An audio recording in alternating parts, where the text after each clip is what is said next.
देखो रिकॉर्डिंग का मैसेज गया, स्क्रीन शेयर है। Yes ma'am.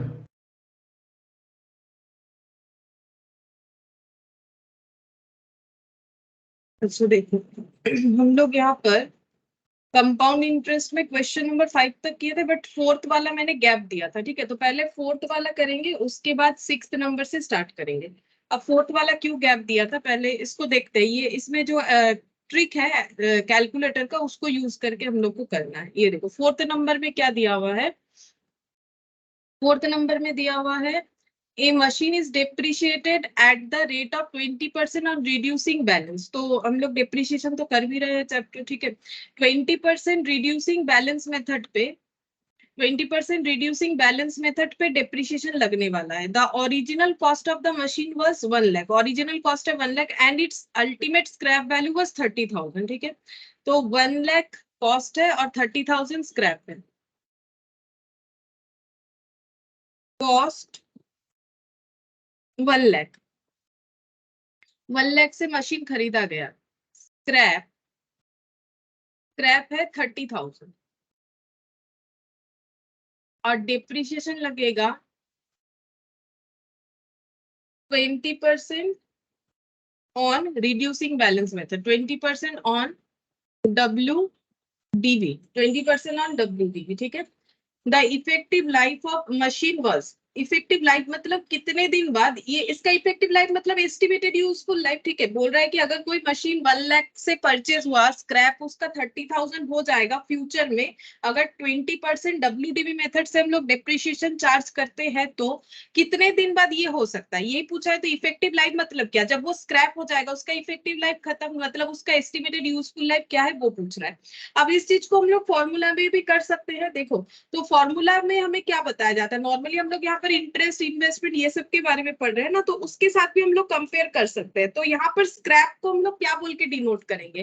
देखो हम लोग के पास क्या क्या रहता है, ए रहता है, पी रहता है, आई रहता है। ठीक है, अब ये कंपाउंडिंग होगा कि सिंपल इंटरेस्ट। अब देखो अगर WDV है तो ये किसके साथ मैच होता है, WDV method is equivalent with simple interest system और कंपाउंड इंटरेस्ट। बताओ सिंपल इंटरेस्ट में क्या होता है, हमेशा एक ही जैसा इंटरेस्ट होता है, लेकिन कंपाउंड इंटरेस्ट में इंटरेस्ट चेंज होते जाता है। तो WDV मेथड जो डेप्रिसिएशन का है वो किसके साथ मैच होता है, सिंपल इंटरेस्ट के कंसेप्ट के साथ या कंपाउंड इंटरेस्ट के साथ, कौन से कंसेप्ट के साथ मैच होता है बोलो। अरे WDV तो कर रहे हैं क्लास पे, WDV में डिप्रिसिएशन एक जैसा रहता है कि चेंज होता है, एक जैसा रहता है मैम। WDV में एक जैसा रहेगा। একই রকম কোনটাতে থাকবে, फिर उसका नाम ही क्यों है स्ट्रेट लाइन, स्ट्रेट लाइन नाम क्यों पड़ा उसका, ये सब तो मैंने डिटेल्स में बोला। देखो हर चीज का हर जगह पे लिंक होता है। स्ट्रेट लाइन, ओरिजिनल कॉस्ट या फिर historical cost method. Straight line का मतलब क्या होता है, जो लाइन का ऐसे ही चलेगा उसमें चेंजेस नहीं होगा। तो कौन सा मेथड है जिसमें डेप्रिसिएशन हमेशा एक ही जैसा चलता है, इसमें या फिर WDV में, यानी कि रिड्यूसिंग बैलेंस मेथड। बोलो, ये तो बेसिक है ना डेप्रिसिएशन का। तो हम इतना सारा स्टोरी इसीलिए ना बताते हैं कि हमें सिर्फ नंबर सिक्योर तो करना ही पड़ेगा देखो एग्जाम पास करने के लिए, लेकिन पास करने के बाद ये जो तुम लोग पढ़ाई कर रहे हो इसका कुछ यूटिलाइजेशन भी तो होना चाहिए। तुम लोग को जॉब करना है, बिजनेस करना है, कुछ ना कुछ तो करना पड़ेगा। तो वहां टेस्ट क्या होगा, वहां तुम लोग का टेस्ट ये नंबर से थोड़ी ना जज होगा, वहां तुम लोग को क्या सीखना पड़ेगा, ये सारी चीज को एप्लीकेशन करना पड़ेगा ना। तो इसको तुम लोगों को तो नॉलेज के साथ सीखना पड़ेगा, सिर्फ कॉपी किताब में सीख के थोड़ी ना कुछ होने वाला है। देखो वो तो अभी के लिए काम आएगा, लेकिन फ्यूचर एक्चुअली एग्जाम तो ये कुछ भी नहीं है, इसके बाद का लाइफ का एग्जाम ही ना बड़ा होता है। तो वहां पर तो तुम लोग को हर एक चीज को अप्लाई करना पड़ेगा। अब तो बता दो, अगर कुछ भी याद नहीं आया तो हम क्या बोले, बोलो। देखो, हिस्टोरिकल कॉस्ट मेथड या फिर स्ट्रेट लाइन मेथड या फिर ओरिजिनल कॉस्ट मेथड, तीनों एक ही मेथड का नाम है। डब्ल्यूडीबी रिड्यूसिंग बैलेंस मेथड, कौन से डेप्रिशिएशन वाले मेथड में डेप्रिशिएशन एक जैसा होगा, कौन से में चेंज होते जाता है। अब इसका नाम से भी तो पता चल रहा है। क्लास में सारा चीज हो गया, नेक्स्ट दिन हम लोग प्रोविजन फॉर डिप्रिशिएशन पढ़ेंगे और तुम लोग ये नहीं बता पा रहे हो, तो हम क्या बोले, बोलो। WD में चेंज होना। तो ये तो 11 का चीज है वैसे भी, और पूरा चीज हो गया, अब तुम लोग नहीं बोल पा रहे हो। जब एग्जाम सामने आ रहा है, तुम लोग कंसेंट्रेशन कुछ तो बढ़ाओ। पहले जो हुआ सो हुआ। देखो, depreciation, simple interest, compound interest. अब मुझे बोलो फिर डब्ल्यूडीबी मेथड किसके साथ जो है कंपेयर कर सकते हैं, किस मेथड के साथ, सिंपल या कंपाउंड। सिंपल इंटरेस्ट में तो इंटरेस्ट एक ही जैसा होते जाता है ना। मान लो 100 रुपए में मुझे 10% इंटरेस्ट लगाना है 2 साल के लिए, तो कंपाउंड में कैसे होगा और सिंपल में कैसे होगा, बताओ। इस पे 10% कितना होगा, 10 रुपया, 110 बन गया। फिर नेक्स्ट ईयर का जब हम लोग इंटरेस्ट लगाएंगे तो कितना होगा, यहाँ पर कितना होगा सिंपल इंटरेस्ट में, और कंपाउंड में कितना होगा। कंपाउंड में 10% लगाए, 10 रुपया, 110, और नेक्स्ट कितना होगा बोलो। पहले बार तो दोनों में सेम है।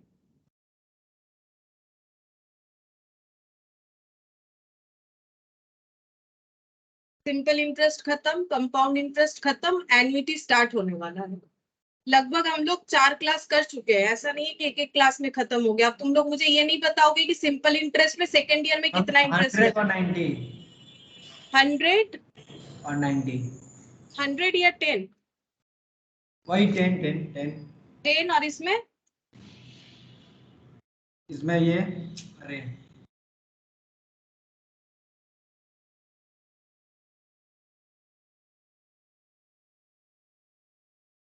ये तो तुम लोग 1 2 में भी ऐसा क्वेश्चन किए होगे कभी ना कभी, इंटरेस्ट का क्वेश्चन। इंटरेस्ट मिलने से, इंटरेस्ट कितना मिलेगा, पहले बार 10 रुपया मिला। कंपाउंड इंटरेस्ट में नेक्स्ट टाइम इंटरेस्ट कितने वैल्यू पे मिलता है।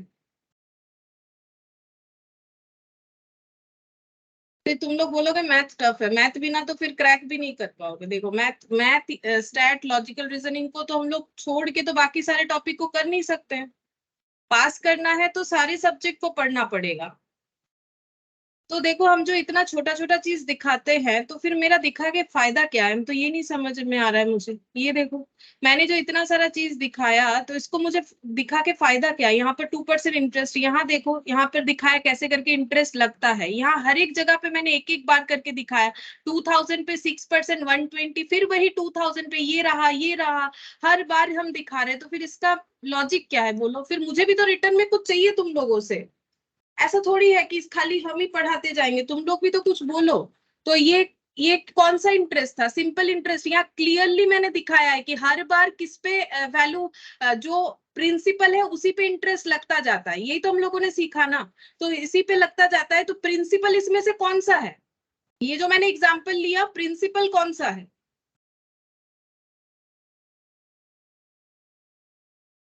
100 रुपीज पे 10% इंटरेस्ट, प्रिंसिपल कौन सा है। 10% इंटरेस्ट ऑन ₹100 फॉर 2 years, तो प्रिंसिपल कौन सा है बोलो।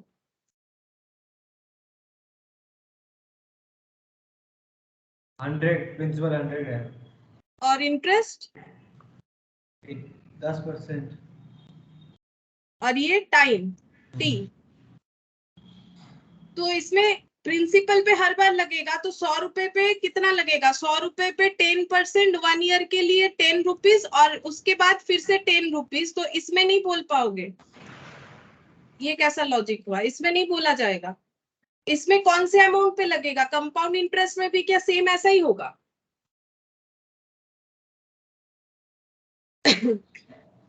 उसका भी देखो करवाया हुआ है, कुछ नहीं देख रहे हो कॉपी किताब में।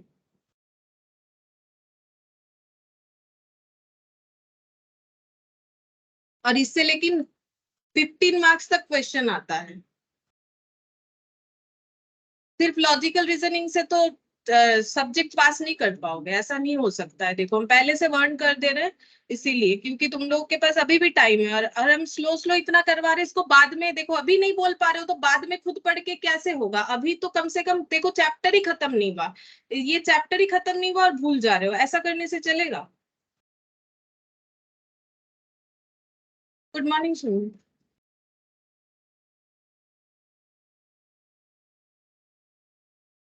Good morning Sunil.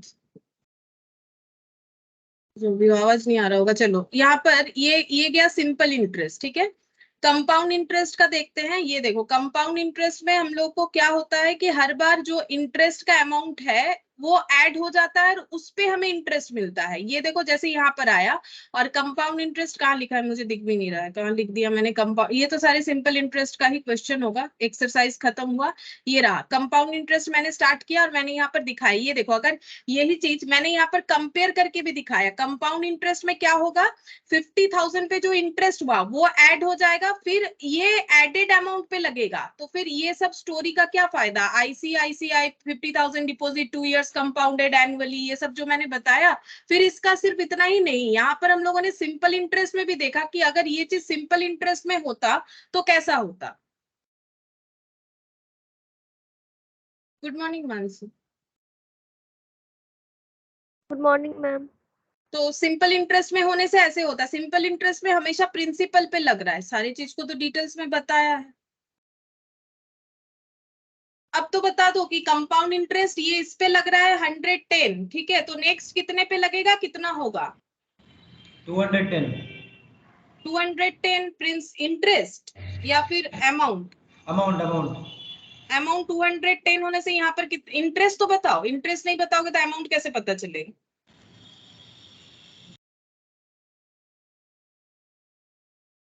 मैंने एक क्वेश्चन पूछा है कि 10% इंटरेस्ट 100 रुपए पे अगर 2 साल के लिए लगता है तो कंपाउंड इंटरेस्ट में पहले साल 10 रुपीज इंटरेस्ट लिखा, नेक्स्ट ईयर कितना इंटरेस्ट होगा, कौन बोल सकता है, बोलो नेक्स्ट ईयर कितना इंटरेस्ट होगा? मैम 11 होगा ना मैम? हाँ 11 होगा, 110 पे 10%, 110 इंटू 10 बाई 100, 11 रुपीज। तो 11 रुपीज होने से ये कितना होगा, ये 210 नहीं होगा, 121, ठीक है। तो मेरा क्वेश्चन ये एक्चुअली था ही नहीं, क्योंकि हम तो ये सब चीज बताए हैं एक बार। हम ये पूछना चाह रहे थे कि WDV जो डेप्रिसिएशन का मेथड है, according to question number 4, WDV method similar कौन से मेथड के साथ है, सिंपल इंटरेस्ट या कंपाउंड इंटरेस्ट? मतलब इसके साथ तुम लोग ऐसा मत सोचो कि डेप्रिसिएशन के साथ इंटरेस्ट का क्या लेना देना, ऑब्वियसली कोई लेना देना नहीं है। हम दोनों में एक सिमिलरिटीज बता रहे कि WDV डेप्रिसिएशन का मेथड क्या होता है, उसमें हमेशा डेप्रिसिएशन का वैल्यू कम होते जाता है। लेकिन सिंपल इंटरेस्ट कंपाउंड इंटरेस्ट का दो अलग सिस्टम है। सिंपल इंटरेस्ट में हमेशा इंटरेस्ट फिक्स रहता है और कंपाउंड इंटरेस्ट में इंटरेस्ट हम लोग का बढ़ते जाता है। WDV मेथड में डेप्रिसिएशन हम लोग का हमेशा डिक्रीज होते जाता है। तो this method is similar with which type of interest method, simple और कंपाउंड? मेरा क्वेश्चन ये था।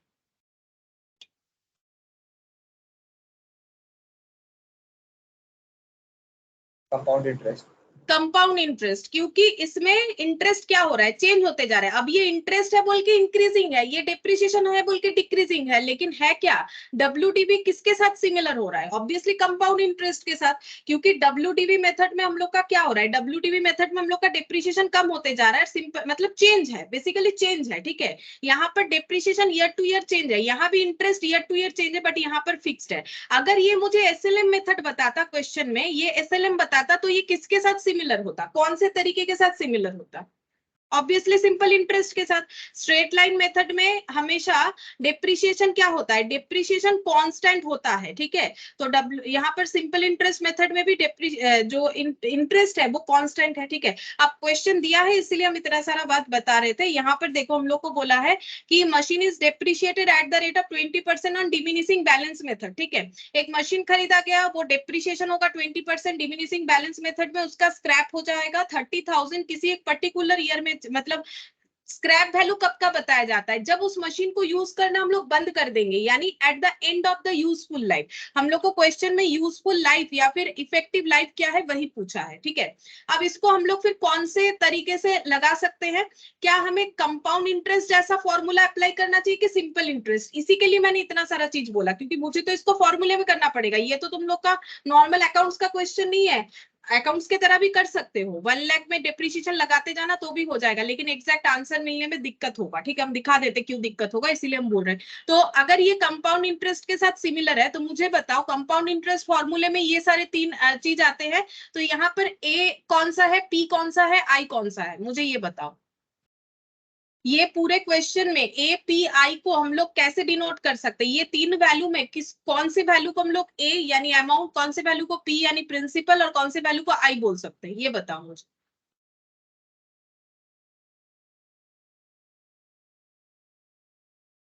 फिर से सुनो, मुझे ये बताओ कि ये कंपाउंड इंटरेस्ट के साथ सिमिलर है, ठीक है, क्योंकि कंपाउंड इंटरेस्ट में इंटरेस्ट चेंज होते जाता है ईयर टू ईयर, डब्ल्यूडीबी में भी डेप्रिसिएशन चेंज होते जाता है ईयर टू ईयर।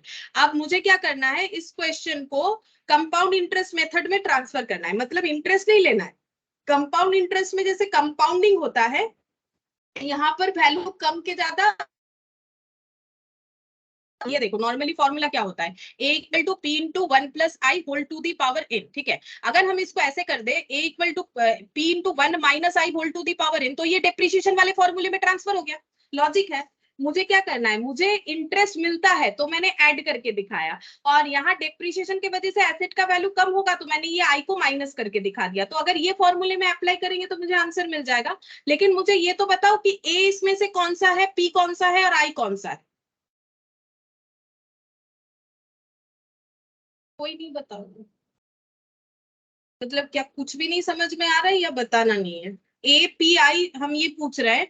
अगर हम लोग एक एसेट खरीदे हैं तो ये हमारा इनिशियल इन्वेस्टमेंट है, तो ये क्या होगा, ए पी या आई? मैम तो कॉस्ट प्रिंसिपल होगा। हाँ, प्रिंसिपल होगा। और स्क्रैप, स्क्रैप मतलब जो एंड में वैल्यू मिलेगा मुझे उस मशीन का, ये क्या होगा, अमाउंट। अमाउंट। मतलब और आई, ये तो परसेंटेज से भी तो कम से कम बोल सकते हैं हम लोग, ये आई होगा। तो A equal to P into 1 plus, गलती से भी मत लिख देना, प्लस का मतलब तो बढ़ेगा, वैल्यू बढ़ेगा, लेकिन ये तो है डेप्रिसिएशन तो इसमें वैल्यू कम होगा, ठीक है। तो देखो हर एक चीज को हमें एकदम एग्जैक्टली दिया हुआ रहेगा। देखो ये सब प्रोफेशनल कोर्स है, यहाँ पर सिर्फ बुक फॉलो करने से नहीं होगा कि हम लोग जैसे मैट में है वैसे करेंगे। देखो मैट में इसके बारे में कहीं नहीं दिया, लेकिन दिया ना क्वेश्चन, तो कुछ भी आ सकता है। तो तुम लोग को समझना पड़ेगा हर एक चीज को कि इसको हम कैसे इंटरेस्ट के साथ मैचअप करें। अचानक से यहाँ मुझे ये ऐसा क्वेश्चन क्यों दे दिया, तो क्या फर्क पड़ता है, मुझे इतना तो पता है ना। हम लोग डिप्रिसिएशन पढ़ रहे हैं तो डब्ल्यूडीवी का क्या होता है, डब्ल्यूडीवी एक ऐसा मेथड है डिप्रिसिएशन चार्ज करने का जहां per year two year depreciation मेरा रिड्यूस होते जाता है। तो अब इंटरेस्ट में तो रिडक्शन का कोई सवाल ही नहीं है, चाहे सिंपल इंटरेस्ट हो चाहे कंपाउंड इंटरेस्ट हो, ठीक है। लेकिन फिर भी अगर कंपेयर करते हैं तो मैचिंग क्या है, मैचिंग ये है कि इस पे डिप्रिसिएशन चेंज होता है और इस पे इंटरेस्ट चेंज होता है, तो इस फॉर्मूले में डालेंगे। लेकिन पता कैसे चलेगा ना कि ये कंपाउंड इंटरेस्ट का क्वेश्चन है कि सिंपल इंटरेस्ट, इंटरेस्ट का क्वेश्चन है ही नहीं, ये तो मशीन का क्वेश्चन है। लेकिन हमें इसको समझना पड़ेगा, या फिर तुम लोग और एक ऑप्शन कर सकते हो, अगर ऐसा नहीं करना चाहते हो देन तुम लोग को ऐसा करना पड़ेगा। 1 लाख ले लिया और इसको डेप्रिसिएशन चार्ज करते हुए देखना पड़ेगा कब जाके 30,000 हो रहा है, तब भी आंसर आएगा। लेकिन उसमें एक प्रॉब्लम होगा, वो भी हम दिखा देते हैं। जैसे मान लो 1 लाख का डेप्रिसिएशन 20% करके कितना हो जाएगा, 20%, तो ये हो गया 20,000, ठीक है। तो यहाँ पर वैल्यू ये मेरा फर्स्ट ईयर का निकल के आ गया, तो ये हो गया 80,000, ठीक है। फिर नेक्स्ट डेप्रिसिएशन लगाएंगे, तो इस पे कितने वैल्यू पे लगेगा, नेक्स्ट डेप्रिसिएशन कितना होगा बोलो। अगर डेप्रिसिएशन रेट 20% डब्ल्यूडीबी है तो पहला डेप्रिसिएशन 20,000, दूसरा कितना होगा,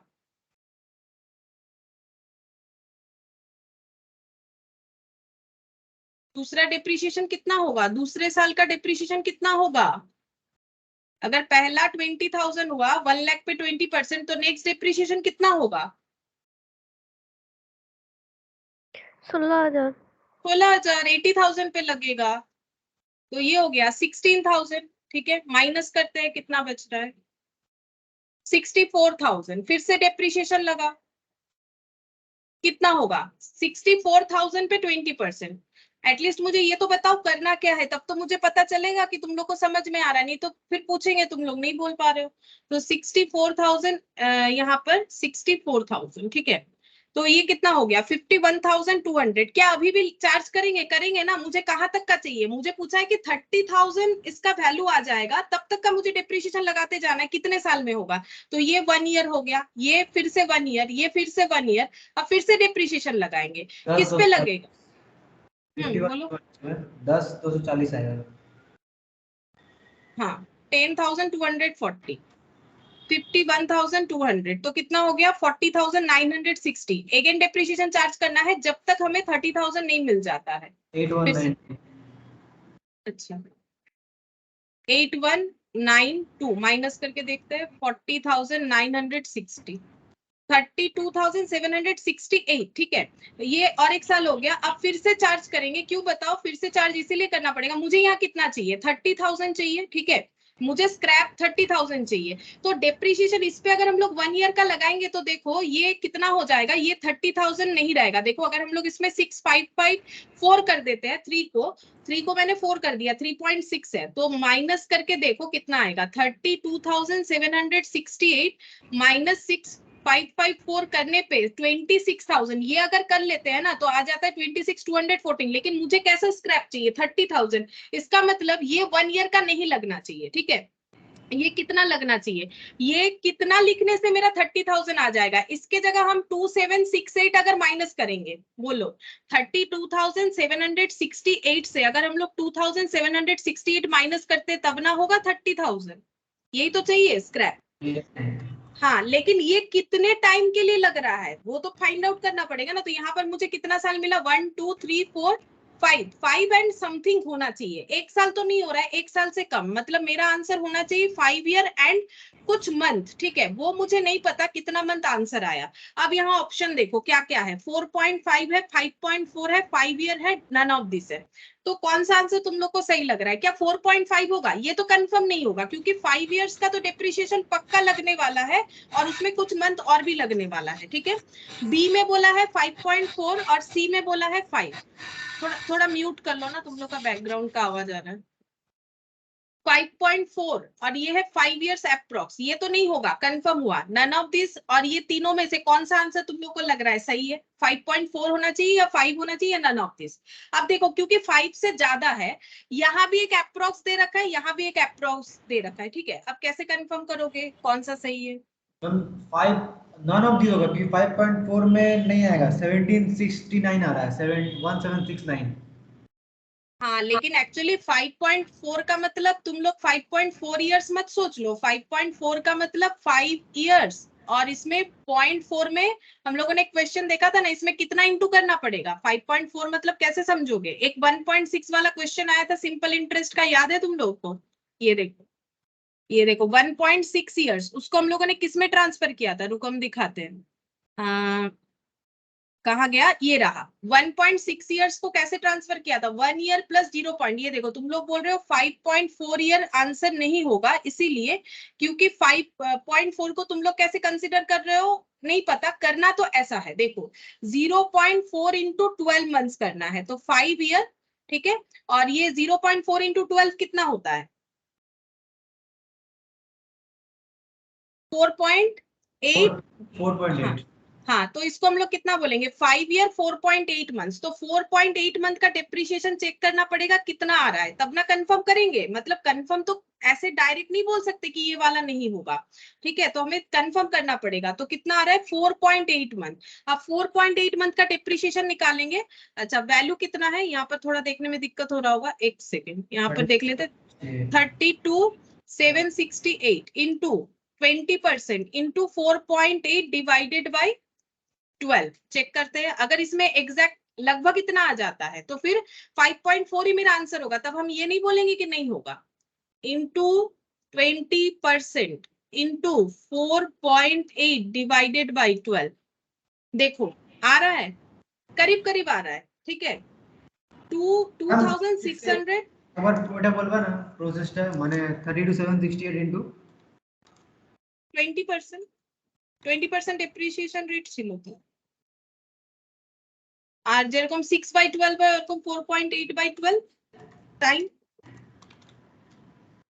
4.8 मंथ्स, ठीक है। तो ये आ रहा है। अब इसमें भी देखो अप्रोक्स था, मतलब 5.4 ही होगा, ऐसा जरूरी नहीं है, थोड़ा और हो सकता है, लेकिन ये आंसर मेरा लगभग ठीक लग रहा है 2621.44, ठीक है। यहाँ कितना आने से माइनस हो जाएगा 2768, बहुत ही कम डिफरेंस है, चेक करके देखो, -2768। हाँ, डिफरेंस है 146 का। अब ये डिफरेंस क्यों हो रहा है? क्योंकि यहाँ अप्रोक्स है, नहीं बोल रहा है कि एग्जैक्ट 5.4 से ही आंसर आएगा। फिर भी तो कंफर्म नहीं कर पाए कि ये वाला आंसर लिखना चाहिए कि नहीं लिखना चाहिए, नहीं हुआ कंफर्म। तो इसके लिए कैलकुलेटर का जो ट्रिक है वो हम लोग फॉलो करेंगे, जिससे हमें एग्जैक्ट आंसर मिलेगा कि होगा कि नहीं होगा। देखो, इसीलिए हम बता रहे थे, ऐसे करके करोगे तो तुम लोग को एग्जैक्ट आंसर नहीं मिल सकता है, मतलब कंफ्यूज हो जाओगे कि आंसर देना कौन सा है, मुझे नन ऑफ दिस देना है, 5.4 देना है। ये दो तो तुम लोग का एलिमिनेट हो जाएगा, इसमें कोई दिक्कत नहीं है, ये तुम लोग कंफर्म हो जाते हो, ये नहीं होगा, ये भी नहीं होगा, क्योंकि 5 इयर्स एंड कुछ हो रहा है, तो ये अप्रोक्सिमेट बोल रखा है, उससे बेटर तो ये ऑप्शन लग रहा है, लेकिन ये दे कि ये दे, इसमें कंफ्यूज हो जाओगे। तो इसके लिए हम लोग ऐसे नॉर्मल तरीके से अगर करेंगे तो कंफर्म होना हमारे लिए मुश्किल है, कंफर्म नहीं हो पाएंगे, क्योंकि 5.4 अप्रोक्स, तो अप्रोक्स कितना वो तो नहीं पता ना। तो उसके लिए देखो हम लोग कैसे करेंगे, इसके लिए दूसरा ऑप्शन देखो कैसे करना है। ऐसे नहीं करना है, ऐसे करोगे तो आंसर पूरा पूरी नहीं ला पाओगे। कंफर्म कैसे करेंगे? ए का वैल्यू यहाँ पर कितना हो जाएगा 30,000, ठीक है। पी का वैल्यू कितना है 2 लाख। आई का वैल्यू है 20%, और ये हम लोग को नहीं पता कितने टाइम कन्वर्जन होगा, तो 2 दी पावर n यही तो निकालने बोला है। अब 30,000 divided by 2 lakh. Ma'am P तो 1 लाख होगा ना मैम? ओ 1 लाख था, ओ अच्छा ठीक है, चलो 1 लाख मैंने गलत लिखा है, ठीक है 1 लाख कर लो, हाँ 1 लाख होगा।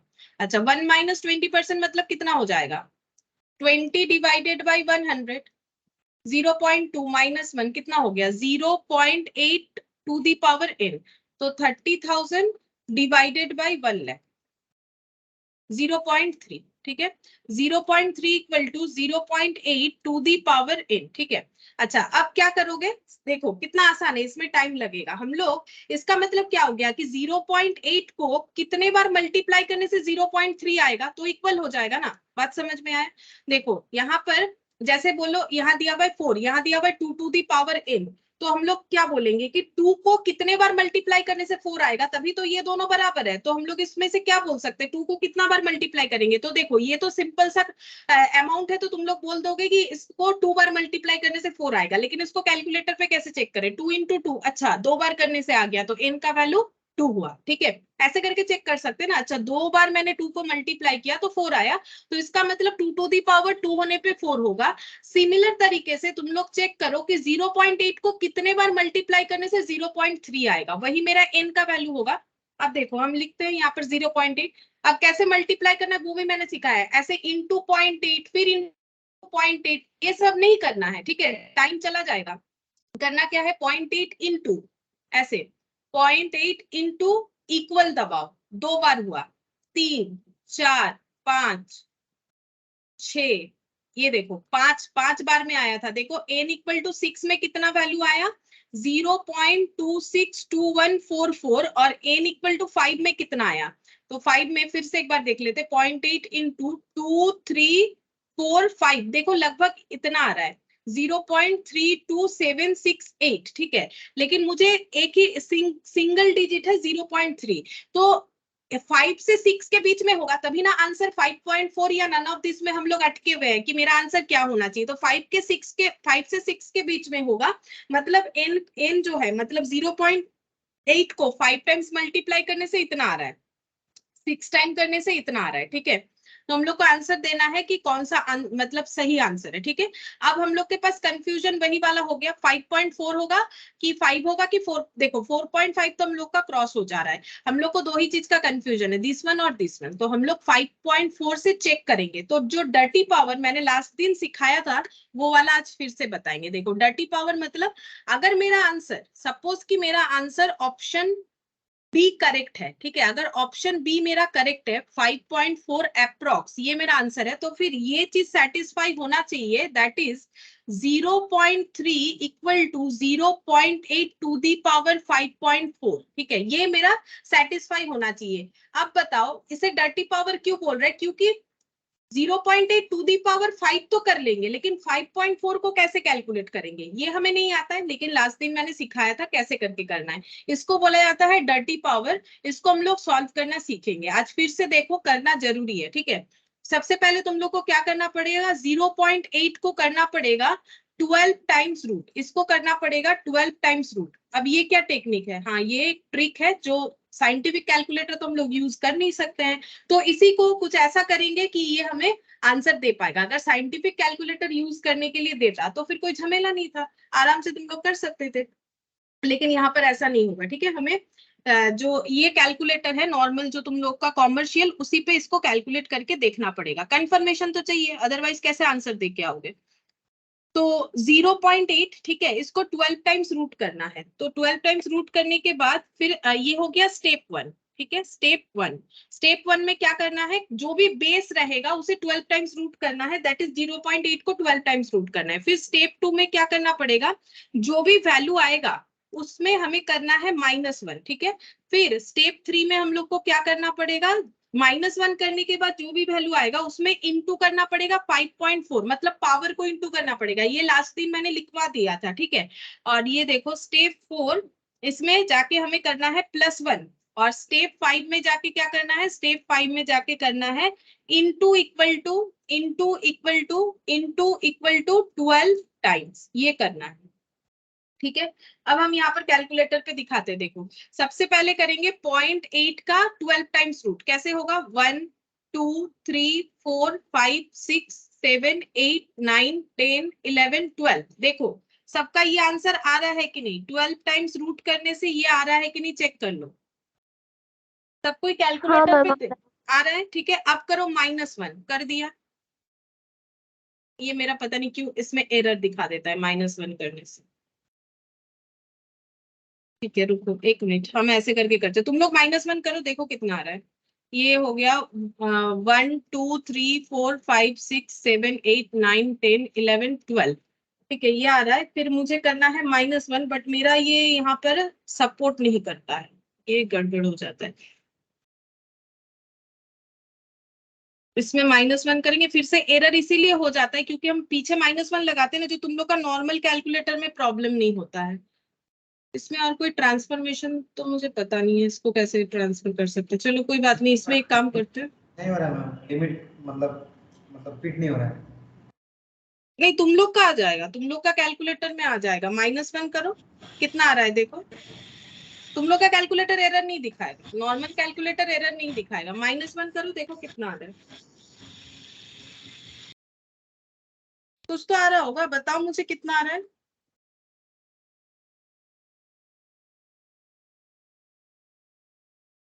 रुको हम अपना कैलकुलेटर लाते हैं,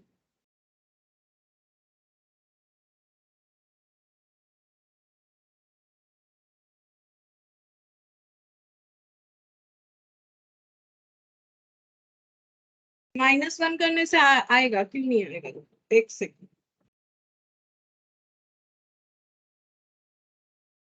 0.0005447693। हाँ फिर उसमें इंटू करो जितना भी आ रहा है, इंटू 5.4, जैसे मैंने बताया, इंटू करो 5.4, देखो कितना आ रहा है,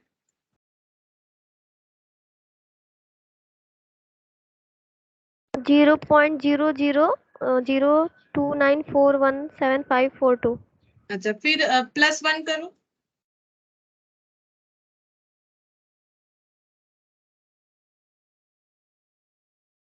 0.9997058245। अच्छा 0.99, और एक बार बोलो, ये लास्ट वाला लिख लेते हैं, 0.99 9 हम्म 70 हम्म 58 हम्म 24 हम्म 58।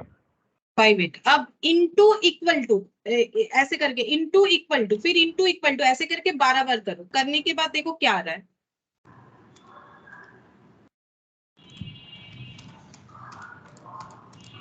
0.2996560936 हाँ 0.299656 यार हाँ हाँ सही आ रहा है। तो ये क्या हम लोग बोल सकते हैं 0.30 से बराबर है, यस मैम।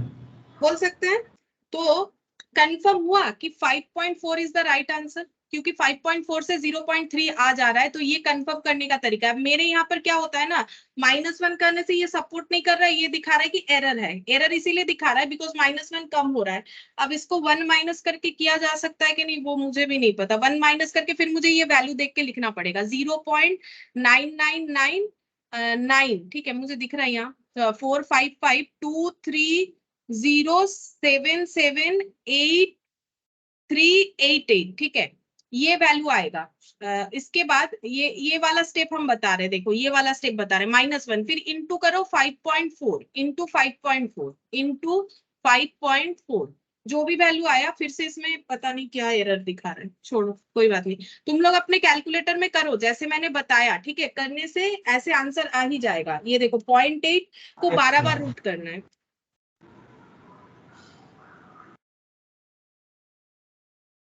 देखो सबका आ रहा है, हम लिख देते हैं यहाँ पर कितना आएगा 12 बार रूट करने से। हाँ बोलो। 12 हाँ आज से तो ठीक है सर।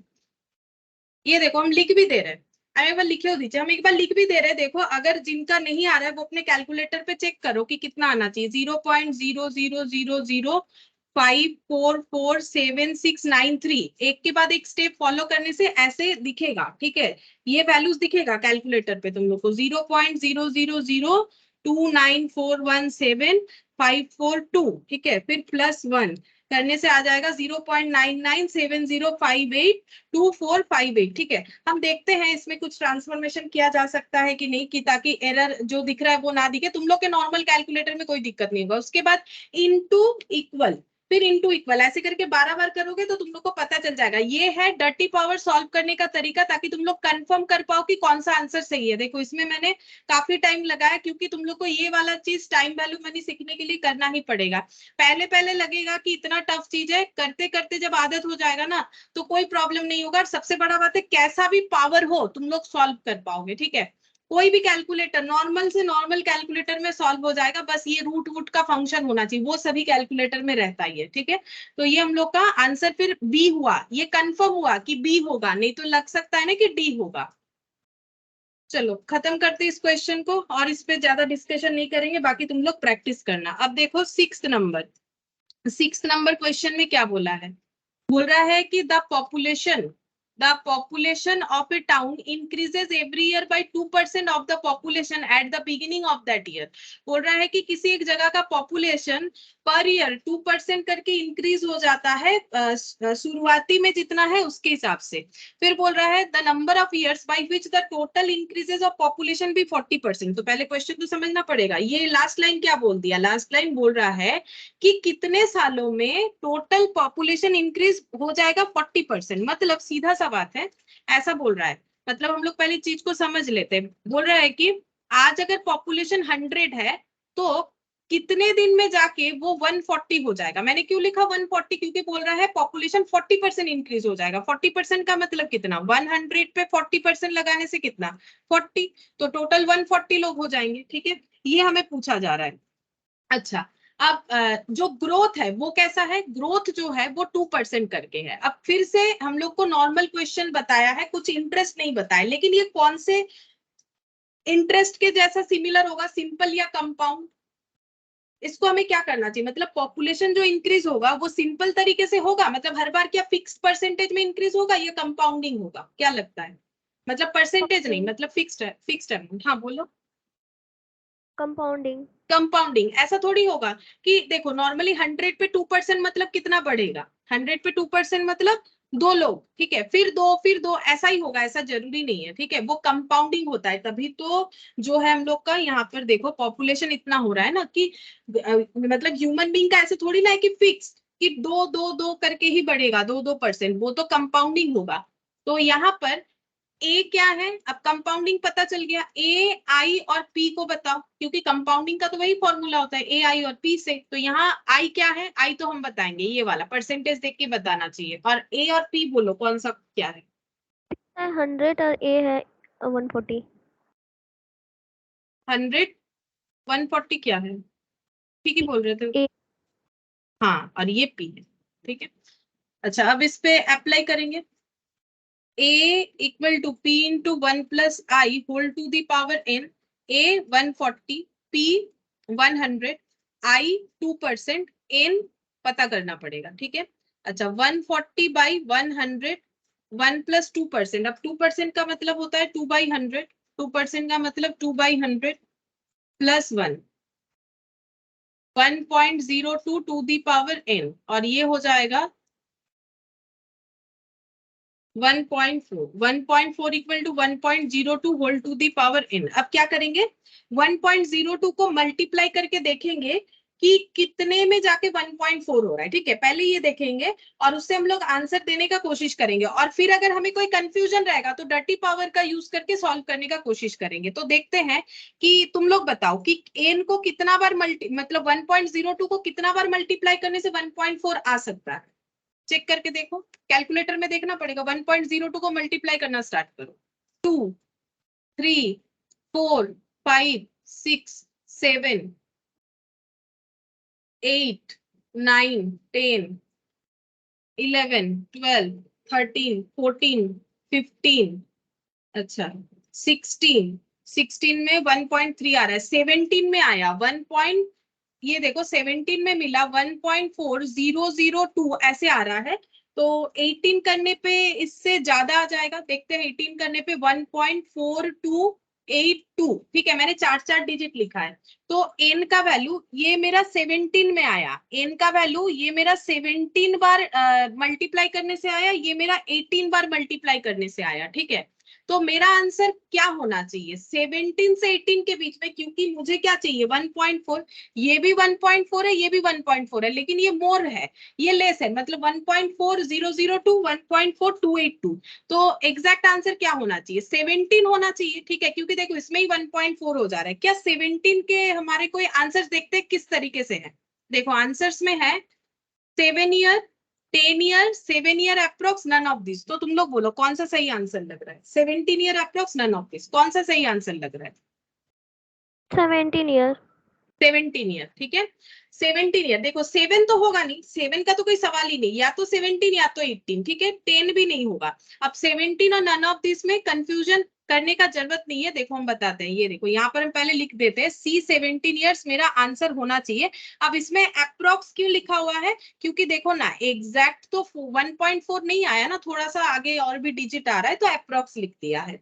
अब ये जो चैप्टर हम लोग कर रहे हैं ना, यहाँ पर जब तक हमें जो है नियरेस्ट आंसर मिलता जाएगा तब तक हम लोग उस आंसर को अपना जो है मतलब नन ऑफ दिस तभी टिक करेंगे जब हमारा एक भी आंसर नियर अबाउट भी नहीं आ रहा है, तभी नन ऑफ दिस टिक करना है। अदरवाइज हमें जो नियरेस्ट आंसर होगा वो लेना है। और इसके अलावा भी अगर तुम लोग कंफर्म करना चाहते हो तो कंफर्म करके देख लो। कंफर्म तो इसमें ऐसे ही हो जाएगा, इसमें 17 लगाओ यही आ रहा है, क्योंकि देखो ये 1.4282 हो जा रहा है, बट ये 1.4 है, मतलब मानेंगे इसके पीछे कुछ नहीं है। तो इसके पीछे 002 ज्यादा है या 282 ज्यादा है? ऑब्वियसली ये वैल्यू हाइयर है इससे, तो ये मेरा 17 का सी। नन ऑफ दिस मत दे दो। ये चैप्टर में हम फिर से बोल रहे हैं, ये चैप्टर का रूल्स यही है कि जब तक हमें नियरेस्ट आंसर मिलेगा तब तक हम लोग उसी पे ट्राई करेंगे, जब एकदम नहीं मिलेगा तभी नन ऑफ दिस आंसर देंगे, ठीक है। तो इसीलिए आंसर सी होना चाहिए। 7th नंबर पे देखो, the difference between compound interest and simple interest on a certain sum of money invested for 3 years at 6% per annum is 110.16, the principal is, ठीक है। तो देखो क्या बोल रहा है,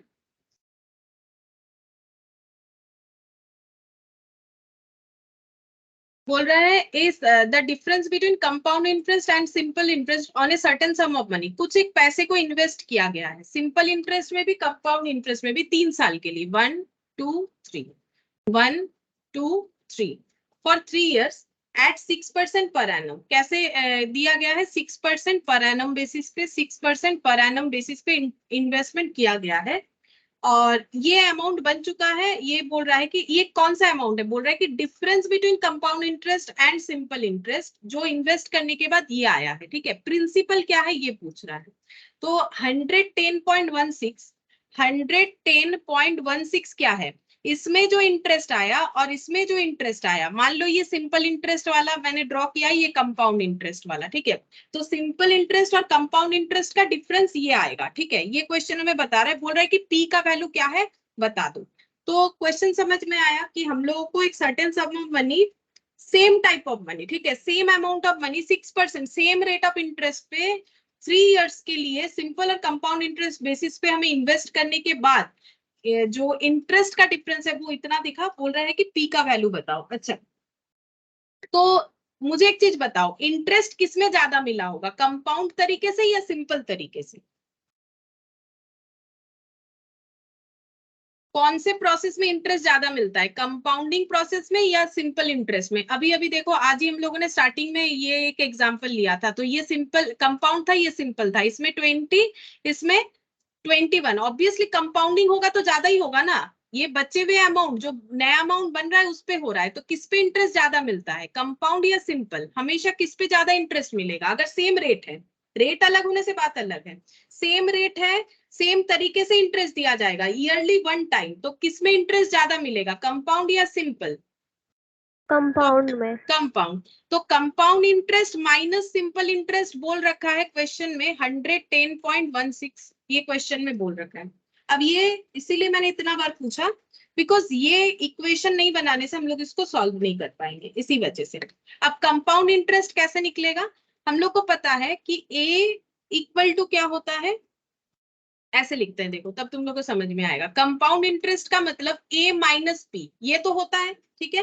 हर एक सिंपल इंटरेस्ट में भी ऐसे ही होता है, सिंपल इंटरेस्ट में भी ए माइनस पी का मतलब ही इंटरेस्ट निकल के आता है। ए मतलब अमाउंट, पी मतलब प्रिंसिपल। अब कंपाउंड तरीके में ए का मतलब क्या होता है, P into 1 plus I whole to the power N, ठीक है। और ये माइनस पी जैसा है वैसा रह जाएगा। अब अगर हम लोग यहाँ से P कॉमन लेते हैं तो ये कितना होगा, 1 plus I whole to the power n minus 1। तो ये मुझे क्या मिल गया, कंपाउंड इंटरेस्ट का। मैंने यहाँ पर अलग से कैलकुलेशन कर लिया कि कंपाउंड इंटरेस्ट को अगर हम लोग कैलकुलेट करें तो वो कुछ ऐसा शो करेगा, ठीक है। तो हम यहाँ पर लिखते हैं P into 1 plus I whole to the power n minus 1। और सिंपल इंटरेस्ट तो हम लोगों ने पहले ही सीखा था, सिंपल इंटरेस्ट कैसे होता है, P इंटू आई इंटू टी। हम लोगों ने क्या सीखा था, पी आर टी ऐसे सीखा था, ठीक है। लेकिन यहाँ एक इश्यूज हो जाएगा, क्या, यहाँ तो हम लोग टी नहीं यूज करते, हम लोग एन यूज करते हैं नंबर ऑफ कन्वर्जन बताने के लिए। तो यहाँ भी ना हम लोग टी के जगह एन लिखेंगे, नहीं तो सॉल्व नहीं होगा, ठीक है। यहाँ n क्या बताता है, नंबर ऑफ कन्वर्जन।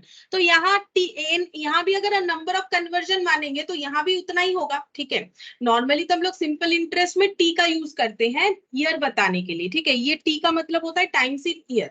तो कन्वर्जन यहाँ पर भी, यहाँ तो और कंपाउंड इंटरेस्ट में अलग अलग टाइप का कन्वर्जन होता है, लेकिन सिंपल इंटरेस्ट में तो एक ही जैसा होगा, ईयरली वो मिलता है। उसमें तो और अलग तरीके से देने का कोई होता नहीं है नॉर्मली, क्योंकि उसमें कोई चेंजेस होता ही नहीं है, तो अलग तरीके से देके क्या फायदा। कंपाउंड में इतना सारा तरीका क्यों है कि एनुअली, क्वार्टरली, सेमी एनुअली, क्योंकि जितना कंपाउंडिंग ज्यादा होगा इंटरेस्ट का अमाउंट भी चेंजेस दिखेगा। बट सिंपल इंटरेस्ट में ऐसा कुछ नहीं होता, इसलिए वहां पर कोई compounding, annually, quarterly, semi annually का कोई कंसेप्ट होता ही नहीं है। तो हम लोग अगर इसको एन मान लेते हैं तो कोई उसमें प्रॉब्लम नहीं है, क्योंकि टी और एन यहाँ पर हम लोग एक ही जैसा ट्रीट कर सकते हैं, ताकि हम लोग इस क्वेश्चन को सॉल्व कर पाए, ठीक है। तो इसको हम लोग यहाँ पर एन, टी के जगह एन मानेंगे, ठीक है। अच्छा, अब यहाँ पर देखो, यहाँ भी P है, यहाँ भी P है, तो हम लोग P को कॉमन ले सकते हैं। P को कॉमन लेने से ये क्या बचा, 1 plus I whole to the power n minus 1 minus I into n, ठीक है। यहाँ से भी P कॉमन ले लिया, तो ये ऐसे कर दो, ठीक है, ये ऐसे कर दो। ये दोनों जगह से मैंने P कॉमन ले लिया, तो ये इसमें ये ब्रैकेट वाला बच गया, इसमें I और n बच गया, 110.16, ठीक है, ये लिख दिया मैंने। अच्छा, अब P जैसा है वैसा ही रखेंगे बाहर, ये रहा P जैसा है वैसे ही रख दिया मैंने। अच्छा, 1 प्लस आई, या फिर तुम लोग चाहो तो यहाँ अलग से भी कैलकुलेट कर सकते हो। अगर तुम लोग को ये कॉमन वॉमन लेने में दिक्कत हो रहा है तो तुम लोग ऐसे भी कर सकते हो। देखो ये भी एक तरीका है, अगर तुम लोग को लगता है कि हमें ऐसा कुछ नहीं समझ में आ रहा है तो कोई बात नहीं, यहाँ भी कैलकुलेट कर सकते हो। ये देखो 1 प्लस आई, आई का मतलब यहाँ पर कितना हो जाएगा, 6%, ठीक है। और whole to the power N, N मतलब 3 इयर्स के लिए कन्वर्जन हो रहा है, यहाँ पर भी निकाल सकते हो। अगर तुम लोग को लगता है कि ये कॉम्प्लिकेटेड हो जा रहा है, कोई बात नहीं, यहाँ सिंपल निकाल लेते हैं। 6 divided by 100 plus 1, 1.06, 3 times multiply करेंगे, 2 3 -1, तो यहाँ पर कितना आ गया, P इंटू 0.191016, ठीक है, कंपाउंड इंटरेस्ट मिल गया। ठीक है, ऐसे करके भी कर सकते हो। इसको हटा ही देते हैं क्योंकि तुम लोग को ये कॉम्प्लेक्स ज्यादा लगेगा, यहाँ लगेगा कि बहुत ज्यादा फॉर्मूला है। हम लोग कंपाउंड इंटरेस्ट को अपने हिसाब से इंडिविजुअली निकाल लेते हैं। ये कंपाउंड इंटरेस्ट निकल गया, कितना हो गया, P इंटू, ये लिख लेते हैं, P इंटू 0.191016, ठीक है। और सिंपल इंटरेस्ट भी निकाल लेते हैं। यहाँ पर सिंपल इंटरेस्ट कैसे होगा, सिंपल इंटरेस्ट का मतलब P into R into T कर लो, ठीक है।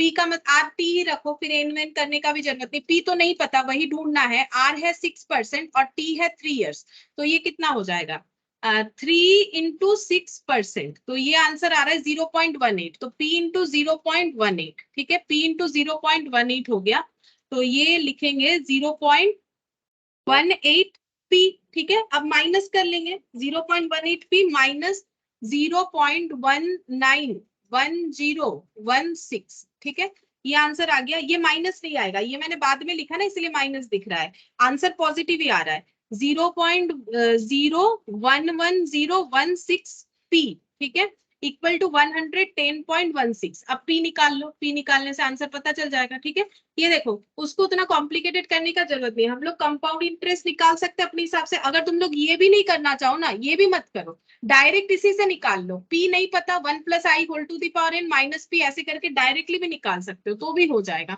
तो कंपाउंड इंटरेस्ट पता चल गया, सिंपल इंटरेस्ट भी पता चल गया। अब P कैलकुलेट करेंगे, तो सिंपल P को कैलकुलेट करो।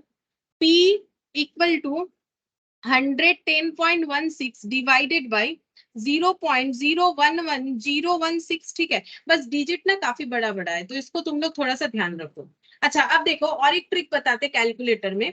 ये जो लिखा हुआ है, मान लो तुम लोगों का कैलकुलेटर में लास्ट आंसर यही आया होगा, क्या इसको मुझे याद रख के इसको माइनस करना पड़ेगा? नहीं, इसका और एक तरीका भी है। कैसे, देखो, मुझे तो पहले कैलकुलेटर में ये डिजिट चाहिए, फिर मुझे डिवाइड ये डिजिट लिखना पड़ेगा, लेकिन मेरा कैलकुलेटर पहले से ये नीचे वाला डिजिट शो कर रहा है। क्या इसका मेरे पास कोई ट्रिक है कि इसको बिना रब किए, मतलब बिना इसको कुछ भी डिलीट किए हम लोग इसका आंसर निकाल सकते, कर सकते हैं? कैसे, तुम लोग अपने कैलकुलेटर में करना, मेरा होगा कि नहीं देखते हैं इसमें। तुम लोग इसको करो m+, तुम लोग के कैलकुलेटर में m+ का ऑप्शन होगा, m+ दबाओ, ठीक है। m+ दबाने के बाद तुम लोग ये वाला वैल्यू लिखो, ये 110.16, ठीक है।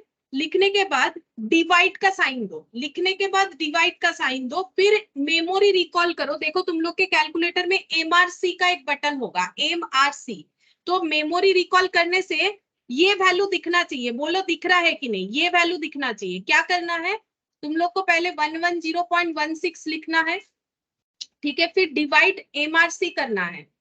MRC करने पे ये वैल्यू दिखेगा। पहले ये जो है 011016, इसमें करो मेमोरी प्लस, ठीक है। मेमोरी प्लस करने से वो मेमोरी में स्टोर हो गया कैलकुलेटर में। फिर ये वैल्यू लिख के डिवाइड मेमोरी रिकॉल करो, मतलब कंप्यूटर को याद दिलाओ, मतलब सॉरी कंप्यूटर बोल रहे हैं, कैलकुलेटर को याद दिलाओ कि डिवाइड करना है इससे, फिर इक्वल करो। क्या आ रहा है तुम लोग का, क्या कुछ आंसर आया? ट्राई कर रहे हो तुम लोग? ये देखो आंसर आया, 10,000।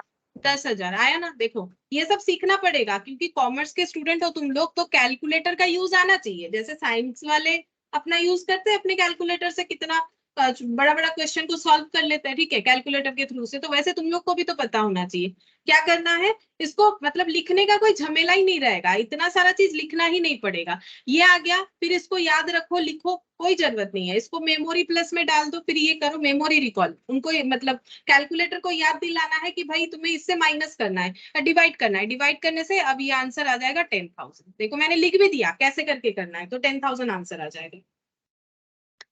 अब 10,000 ऑप्शन है कि नहीं, चलो देखते हैं। हाँ ऑप्शन है, ऑप्शन डी, 7th का ऑप्शन डी होगा। चलो 8th नंबर, 8th नंबर में बोल रहा है the usual life of a machine is estimated to be 10 years and cost 10,000। बोल रहा है यूजुअली एक मशीन का लाइफ है 10 years और उसका कॉस्ट है 10,000, rate of depreciation 10%, scrap value eight the end of its useful life. Scrap value कितना होगा ये पूछ रहा है 10 years। तो कैसे कैलकुलेट करेंगे, यहाँ पर लिखते हैं a equal p into 1 - i whole to the power n। अच्छा useful life of the machine estimated to be 10 years, cost 10,000। तो ये P जो है ये कॉस्ट होगा। हम लोगों ने अभी थोड़ी देर पहले एक डिप्रिशिएशन वाला क्वेश्चन किया भी था। रेट ऑफ डिप्रिशिएशन 10%, एन जो है वो 10 हो जाएगा, ए निकालना पड़ेगा। ए तो स्क्रैप हो जाएगा ना, अगर हम लोग मशीन का देखें तो ये पी, यहाँ पर ए, पी क्या है, कॉस्ट ऑफ मशीन, ठीक है। ए क्या है, स्क्रैप वैल्यू। अच्छा अब चेक करो, 10%, 10% मतलब 10/100। ये देखो 10 डिवाइडेड बाई 100 जितना आया, -1 करेंगे तो ये देखो 10,000 और ये हो गया 0.9 वोल्ट टू दी पावर 10। ठीक है, अब जैसे माइनस आ गया, इसका भी ट्रिक है। देखो प्लस माइनस का तुम लोग के पास कैलकुलेटर में, जैसे मेरे यहाँ पर दिख रहा है ना, ऐसा एक साइन तुम लोग का भी होगा। जैसे मान लो तुम लोगों ने मेरे जैसा -1 बाद में किया, क्या फिर से लिखेंगे 1.-1? ये इसका यूज करो, इस पे ऐसे प्रेस करो, देखो ऑटोमेटिक वो पॉजिटिव हो जाएगा। ठीक है, इससे क्या होता है, मतलब कंफ्यूजन नहीं होता है। मतलब कंफ्यूजन हो जाता है ना कि बाद में जाके कि माइनस था कि प्लस था। तो अगर हम लोगों ने जैसे -1 ऐसे किया ना बाद में, तो वो माइनस दिख रहा है, तो उसको एलिमिनेट कैसे करोगे, प्लस माइनस वाला जो यहाँ पर ऑप्शन रहेगा उसका यूज करो। उसका यूज करने से वो पॉजिटिव दिखेगा। ठीक है, अब 10 टाइम्स मल्टीप्लाई करो, ये तो कर ही लोगे। 2, 3, 4, 5, 6, 7, 8, 9, 10 इंटू 10,000, तो कितना आ रहा है, 3486.78। ठीक है, 0.78। देखते हैं आंसर क्या है कि स्क्रैप वैल्यू कितना होगा।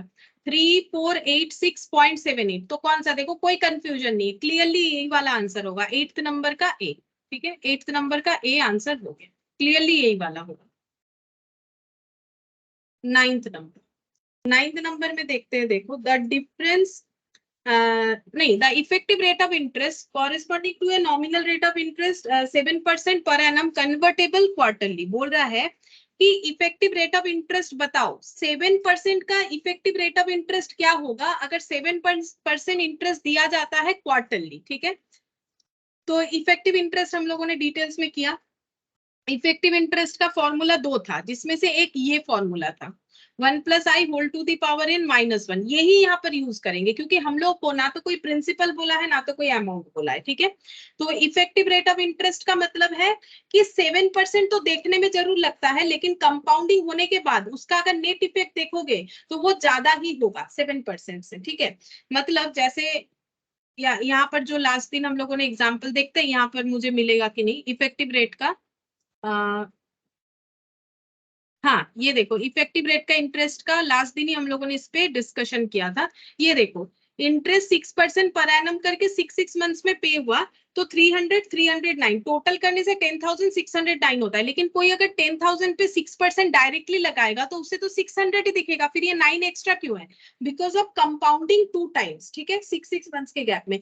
तो इफेक्टिव रेट ऑफ इंटरेस्ट क्या होगा, कोई अगर ये पता करना चाहे मुझे 609 एक्स्ट्रा रिटर्न मिला एज अ इंटरेस्ट, तो 609 और इन्वेस्टमेंट कितना है 10,000, तो 6.09 मेरा इफेक्टिव रेट हुआ। मतलब इफेक्टिवली अगर देखें, ये सब तो कैलकुलेशन है, अगर हमें किसी को बताना पड़े इफेक्टिवली तो हम लोग बोल सकते हैं कि 6.09% हमें ओवरऑल इंटरेस्ट मिला है। अब ये देने का तरीका कैसे है, 6% 6/12, फिर 6% 6/12 ऑन दिस अमाउंट, इस वजह से ये 9 रुपीज एक्स्ट्रा दिख रहा है। लेकिन मुझे अगर एक वैल्यू में बताना है, जैसे तुम लोग अपना रिजल्ट बताते हो, मुझे 90% मिला, मुझे 80% मिला, मुझे 70% मिला, 60% मिला, तो क्या इसका मतलब ये थोड़ी ना कि सारे सब्जेक्ट में उतना मिला, एवरेज करके बताते हैं।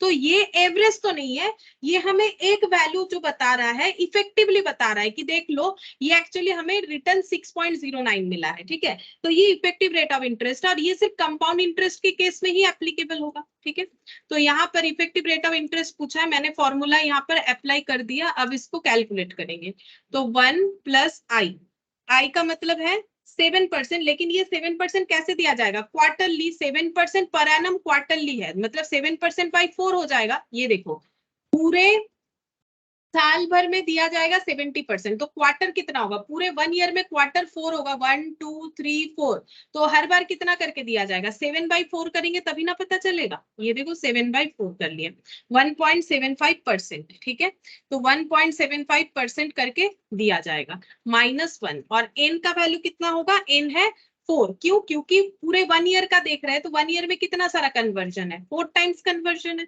तो ये हो जाएगा 1 + 1.75% whole to the power 4 - 1 divided by 100 + 1 4 times 2 3 4 और -1, तो ये आ रहा है 0.07। अब ये परसेंटेज है तो इंटू 100 कर लो, तो ये आ जाता है 7.1859। तो हम 2 ही डिजिट लिख रहे हैं, 7.18%, ठीक है, 18% इफेक्टिव रेट ऑफ इंटरेस्ट। तो ये हो जाएगा 7.18, ये रहा डी, ऑप्शन डी, 9th का ऑप्शन डी हो जाएगा। तो देखो एक आधे क्वेश्चन में कंफ्यूजन हो सकता है जहां हमें डर्टी पावर वगैरह यूज करना पड़ेगा, लेकिन बाकी क्वेश्चन सिंपल तरीके से ही हो जा रहा है। फिर ये वाला हो गया, 10th नंबर वाला देखते हैं। देखो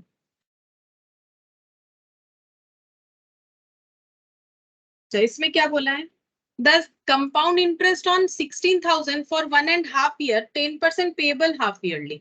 बोल रहा है 16,000 रुपीज पे कंपाउंड इंटरेस्ट बताना है। 16,000 मेरा प्रिंसिपल हो गया, कंपाउंड इंटरेस्ट बताना है 1.5 ईयर के लिए, तो 1 ईयर, ये 1 ईयर हो गया और हाफ ईयर, ठीक है, 1.5 ईयर।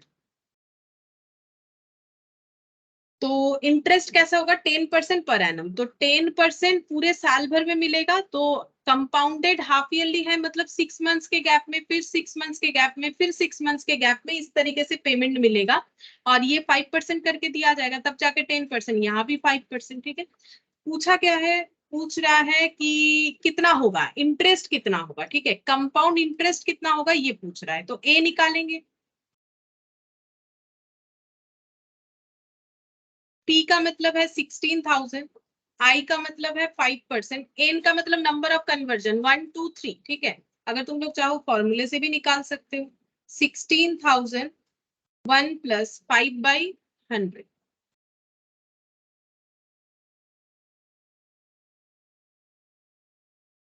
1.05 23 इंटू 16,000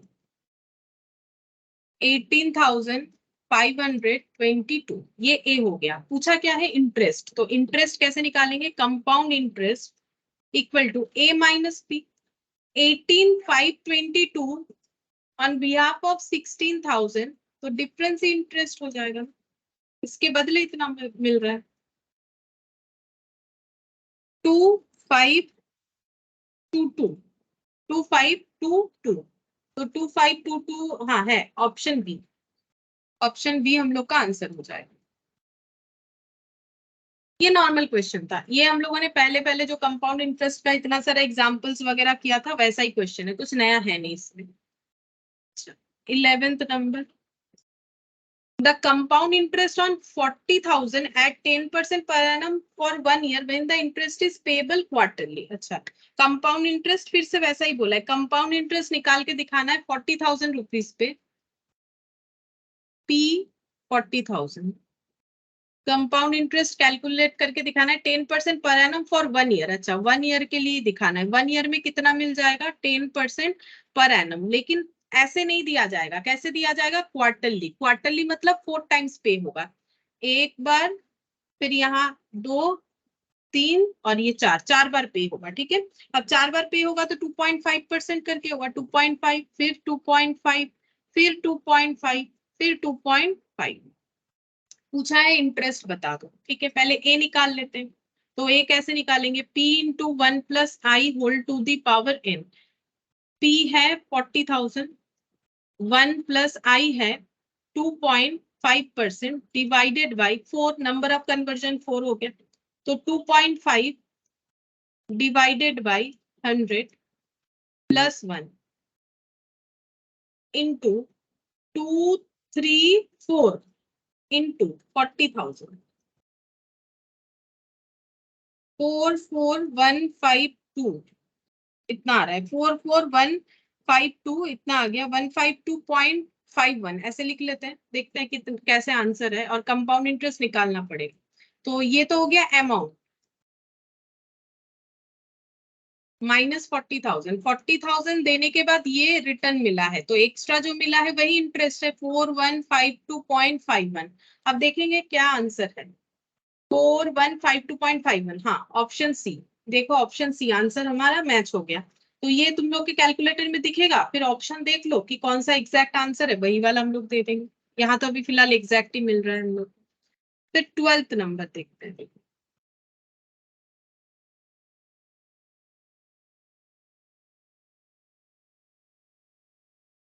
12th नंबर में the difference between simple interest and compound interest on 2400 for 2 years at 5% per annum. बोल रहा है सिंपल और कंपाउंड इंटरेस्ट के अंदर कितना डिफरेंस होगा अगर इंटरेस्ट कैलकुलेट हो रहा है 2400 पे 2 years 5% पर एनम।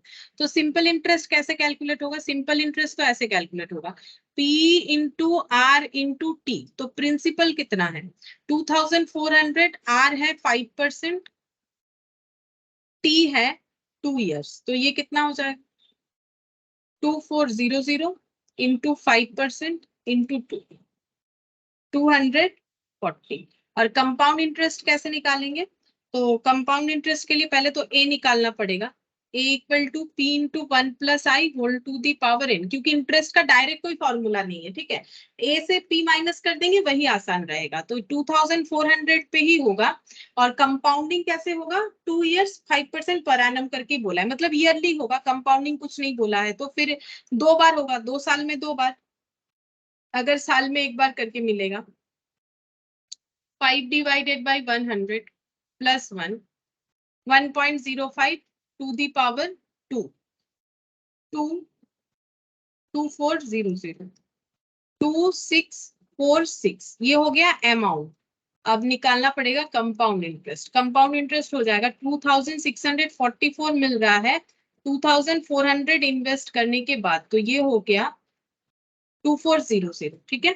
244 रुपीज। अब पूछा है कि डिफरेंस बता दो कंपाउंड और सिंपल इंटरेस्ट के बीच में, तो डिफरेंस बिटवीन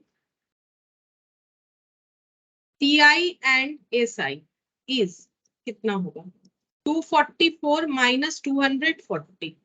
तो 4 रुपीज का डिफरेंस आ रहा है, चेक करते 4 रुपीज का आंसर। 4 रुपीज का आंसर नहीं है, नन ऑफ दिस भी तो नहीं है, मैम तो फिर मैम आपने वो 4 लिख दिया था, पर 4 6 होगा। अच्छा ये वाला, ओ अच्छा हाँ।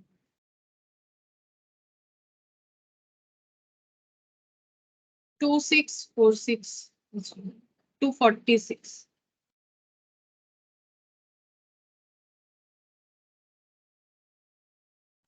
अब ठीक है 6 आंसर है ना, हाँ डी, डी हो जाएगा। इसके बाद 13 नंबर, लास्ट कंपाउंड इंटरेस्ट का लास्ट क्वेश्चन। ओ नहीं लास्ट नहीं, 14 भी अच्छा है। यहाँ पर बोल रहा है the annual birth and death rates पर 1000। इस क्वेश्चन में नोट करने वाला क्या बात है, नॉर्मली हमें बताया जाता है कि 100 लोगों में, ठीक है, मतलब परसेंटेज वगैरह अगर बताया जाता है ना तो 100 बेसिस पे बताया जाता है, लेकिन यहाँ पर जो पूरा कंपैरिजन है वो 1000 पे किया गया है, ठीक है। The annual birth and death rate per 1000 are 39.4 and 19.4 respectively, ठीक है। The number of years in which the population will be doubled assuming there is no immigration and emigration is, बोल रहा है कि नॉर्मली जो बर्थ रेट है और death rate है, अब रेट का मतलब तो परसेंटेज ही हुआ ना, तो बोल रहा है कि 1000% पे 39.4% बर्थ रेट है। देखो बर्थ पहले लिखा हुआ है तो ये 39.4 बर्थ के लिए एप्लीकेबल है। डेथ रेट है 19.4%। बोल रहा है कि द नंबर ऑफ इयर्स कितने सालों में in which the population will be double, population double हो जाएगा एज्यूमिंग, ये एजम्पशन है कि there is no immigration and emigration, मतलब जिस जगह के ऊपर ये सर्वे हो रहा है वहां ना तो कोई बाहर से आएगा ना कोई बाहर जाएगा, ना तो कोई इमिग्रेशन है ना तो कोई एमिग्रेशन है। इमिग्रेशन एमिग्रेशन का मतलब होता है जब लोग एक जगह से दूसरे जगह जा रहे हैं या दूसरे जगह से कोई लोग वहां पर आ रहा है, ठीक है, तो इसे बोला जाता है इमिग्रेशन और इमिग्रेशन, ठीक है। इमिग्रेशन मतलब चले जाना, इमिग्रेशन मतलब उस जगह पे आना। तो ऐसा कुछ नहीं हो रहा है, मतलब लोग वैसे ही है जो वहां पर जिनका मतलब जन्म हो रहा है और जो मर रहे हैं सिर्फ वही लोग है, बाहर से कोई लोग आ भी नहीं रहा है कोई जा भी नहीं रहा है। कितने सालों में पॉपुलेशन डबल हो जाएगा। ये क्वेश्चन थोड़ा अलग तरीके से होगा। देखो सबसे पहले हम लोग ये निकालेंगे कि देखो पॉपुलेशन बढ़ेगा कैसे, पॉपुलेशन बढ़ेगा लोग कितना जिंदा रह रहे हैं उसके ऊपर डिपेंड करके, ठीक है। जो मर जा रहे हैं मतलब एक डेथ रेट भी तो हमें बता रखा है ना। तो अगर 39.4% लोग 1000 में जो है उनका बर्थ होता है और 19.4% का डेथ होता है, तो जो नेट हमारा इंक्रीज या डिक्रीज होगा उसी के बेसिस पे तो पॉपुलेशन डबल होगा, ठीक है। 10 लोग मान लो 10 लोग पैदा होता है लेकिन 2 लोग मरता भी है, तो फिर 8 लोग ही तो पॉपुलेशन को इंक्रीज करने में हेल्प करेगा ना। तो वही चीज हमें देखना है कि यहाँ पर नेट इंक्रीज या डिक्रीज क्या हो रहा है। तो हम लोग ऐसे चेक करेंगे कि बर्थ होने से क्या होता है, पॉपुलेशन प्लस होता है, ठीक है। और अगर डेथ का काउंटिंग में जाए तो डेथ हमारा पॉपुलेशन को माइनस करता है, ठीक है। तो अब इससे हमें पता चलेगा कि नेट इंक्रीज है कि डिक्रीज। मतलब अगर बर्थ ज्यादा है तो नेट इंक्रीज, और अगर डेथ ज्यादा होगा तो नेट डिक्रीज, ठीक है। अब देखते हैं यहाँ पर क्या कैलकुलेशन दिया है। बोल रहा है कि 1000 लोगों में 39.4, ठीक है, 39.4 जो है वो बर्थ रेट है, ठीक है। और 1000 में 19.4 जो है वो डेथ रेट है। नेट करेंगे तो नेट तो हम लोगों को इंक्रीज ही दिख रहा है क्योंकि बर्थ ज्यादा है डेथ कम है, ठीक है। तो ये हो गया 20, तो 20% हो गया नेट डिक्रीज। अब ये ना परसेंट नहीं बोल सकते क्योंकि परसेंटेज 100 में होता है। ये 20.0 जो आया वो पर 1000 में आया, सोच के देखो, ठीक है। ये 39.4 क्या था, ये 39 पॉइंट बर्थ जो था पर 1000 लोगों पे था, ये भी पर 1000 लोगों पे सर्वे हो रखा है। तो ये भी जो निकल के आया ये भी पर 1000 लोगों पे ही निकल के आया। तो हम लोग यहाँ से रेट अपना निकालेंगे, जैसे कि 20.0 आउट ऑफ 1000, इसको इंटू 100 करने से हमें रेट पता चल जाएगा, ठीक है। रेट तो नॉर्मली परसेंटेज में होता है ना। अगर ये हमें ऑलरेडी दिया हुआ रहता 100 आउट ऑफ इतना, तो 20% हम लोग बोल सकते थे, लेकिन इसको नहीं बोल सकते बिकॉज परसेंट हमेशा में 100 को ही बताया गया है। तो फिर हम लोग इसको परसेंटेज में ट्रांसफर कर लेंगे, ठीक है। डिवाइडेड बाई 1000 इंटू 100, तो 2% है, ठीक है। ये ग्रोथ रेट हो गया, ठीक है। 2% जो है नेट ग्रोथ रेट है। 2% नेट ग्रोथ रेट आ गया। अब पूछ रहा है कि अगर ऐसा होगा, ये हम लोगों को क्या मिल गया, ग्रोथ रेट कितना है। जो क्वेश्चन हम लोग को थोड़ी देर पहले एक पॉपुलेशन का क्वेश्चन मिला था ना, ये देखो ये वैसा वाला ही क्वेश्चन है, ठीक है। यहाँ पर बोला था 40% हो जाएगा, ग्रोथ रेट 2%। अब ग्रोथ रेट मतलब ऐसा थोड़ी होता है कि मतलब लोग सिर्फ मतलब पैदा ही हो रहे हैं मर नहीं रहे, ऐसा नहीं होता। वो नेट होता है, नेट, ठीक है, कि इतना लोग पैदा हो रहा है इतना लोग मर रहा है, ठीक है। फिर उसका नेट जो कि पॉपुलेशन को बढ़ाएगा। तो यहाँ पर क्वेश्चन थोड़ा और भी डिटेल्स में है और यहाँ 1000 बेसिस पे दे दिया। इस चीज का हमें जरूर ध्यान रखना चाहिए। अगर 20% मान के कर लोगे गलत हो जाएगा, ये 2% निकल के आ रहा है। अच्छा, अब हम लोग को पूछा है कि डबल कितने दिनों में हो जाएगा अगर ऐसे ही चल रहा है। तो डबल होने का मतलब पॉपुलेशन अगर मान लो x है तो डबल होने का मतलब 2x हो जाएगा, या फिर तुम लोग p2p भी मान सकते हो, x के जगह, एक ही बात है। और ग्रोथ का रेट चल रहा है 2%, कितने दिन में होगा यानी n निकालना है, ठीक है। दोनों साइड से x एलिमिनेट कर दो या फिर 2x/x लिख लो, एक ही बात है। 2% का मतलब 2 divided by 100 plus 1, 1.02 whole to the power n। तो x cancel out, 2 equal to 1.02 whole to the power n। अब क्या करना है, चेक करना है 1.02 को कितने बार मल्टीप्लाई करने से हमें 2 मिल जाएगा। चलो चेक करते हैं।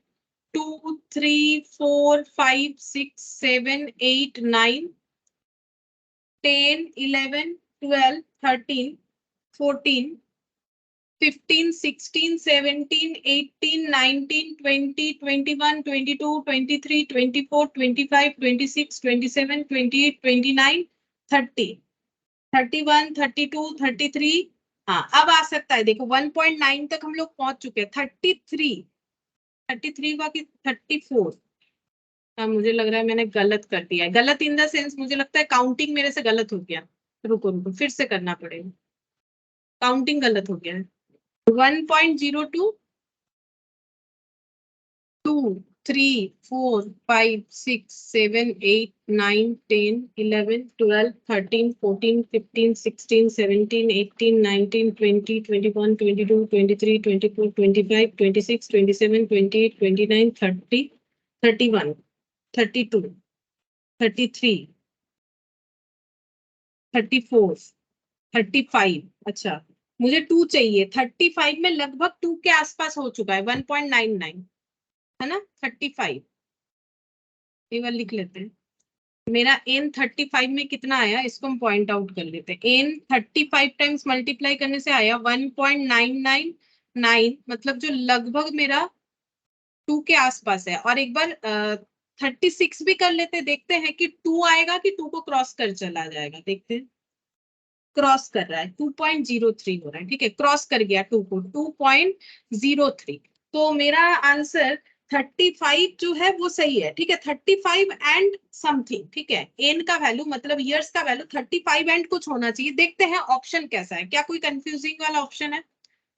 नहीं, कंफ्यूजिंग वाला तो है नहीं। क्या आंसर देना चाहिए बोलो। देखो ये तो होगा नहीं, 25 का तो कोई सीन ही नहीं है। 35 या फिर नन ऑफ दिस, क्या होना चाहिए? मैंने अभी क्या सिखाया कि अगर हमें थोड़ा सा भी आसपास का आंसर मिलता है तो हमें वही आंसर देना चाहिए। तो हम लोग क्या आंसर देंगे, 35 लिखे या नन ऑफ दिस लिखे? 35 लिखना पड़ेगा। ठीक है, नन ऑफ दिस क्यों नहीं लिखेंगे? क्योंकि इस चैप्टर में क्या करना है, हमें जब तक नियरेस्ट आंसर मिलेगा वो देते जाना है। तो 35 हम लोग को आंसर देना पड़ेगा, क्योंकि हो ही रहा है ना 1.99, मतलब अप्रोक्सीमेटली 2 हो ही गया। ठीक है, अच्छा, और last question 14 number.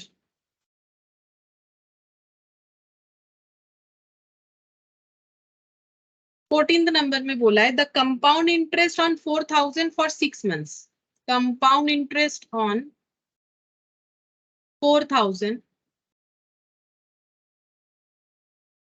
For 6 months at 12% per annum payable quarterly. अच्छा, क्वार्टरली पे करना है, मतलब 3 मंथ्स के गैप में, 3 मंथ्स के गैप में पे करना है। 6 मंथ्स का पूरा स्कीम है। हम लोग जो है 4,000 रुपीज 6 मंथ्स के लिए इन्वेस्ट कर रहे हैं, और लेकिन पेबल क्वार्टरली है। तो 6 मंथ्स में 2 ही क्वार्टर आएगा। देखो पूरे एक साल में कितना क्वार्टर आता है, 1, 2, 3 और 4 क्वार्टर आता है। ठीक है, ये कितने दिन में आता है, 12 मंथ्स में। तो 6 मंथ्स में 2 क्वार्टर आएगा। ठीक है, अच्छा, अब हम लोग को यहाँ पर कैलकुलेट करके देना है इंटरेस्ट। तो a equal to p into 1 plus I whole to the power n। Compounding का क्वेश्चन है, p है 4,000, i इंटरेस्ट कैसे दिया जाएगा, पूरे 12% पर एनम, 12 मंथ्स में 12% पर एनम। ठीक है, तो पर क्वार्टर में कितना करके दिया जाएगा, 3% करके, 3%, 3%, 3% ऐसे करके होगा। तो यहाँ पर लिखेंगे 3%। कन्वर्जन कितना होगा, क्योंकि ये स्कीम 6 मंथ्स के लिए है तो 2 बार कन्वर्जन होगा, या फिर यहाँ पर भी देख सकते हो 2 बार कन्वर्जन होगा। ठीक है, तो यहाँ पर हो जाएगा 2। ठीक है, चलो कैलकुलेट करते हैं। 3 divided by 100 plus 1, 1.03 into equal to into 4,000, 4243.6, 4243.6। तो कंपाउंड इंटरेस्ट कितना हो जाएगा, एंड अमाउंट तो नहीं पूछा है ना, तो कंपाउंड इंटरेस्ट निकाल के देना पड़ेगा। माइनस कर लेते हैं, 243.6। देखते हैं ऑप्शन, ये रहा 243.6, ऑप्शन ए। ठीक है, ऑप्शन ए से आंसर हो जाए। ठीक है, तो देखो कंपाउंड इंटरेस्ट कंप्लीट हुआ, लेकिन ये सबसे इंपॉर्टेंट होता है, क्योंकि कंपाउंड इंटरेस्ट अगर समझ में आता है तो ही हमें एन्युटी वगैरह भी समझ में अच्छे से आएगा। ठीक है, क्योंकि यहाँ पर भी कंपाउंडिंग का कंसेप्ट रह ही जाएगा।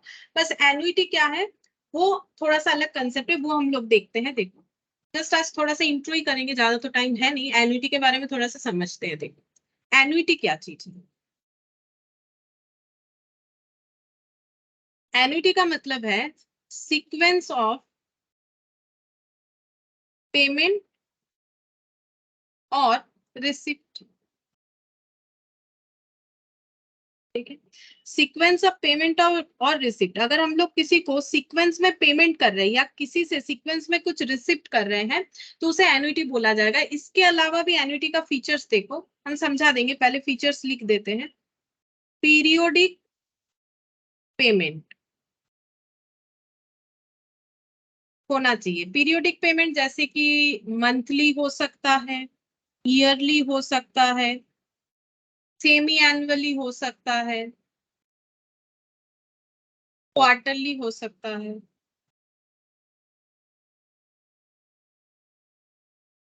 फॉर सेम अमाउंट होना चाहिए, रेगुलरली होना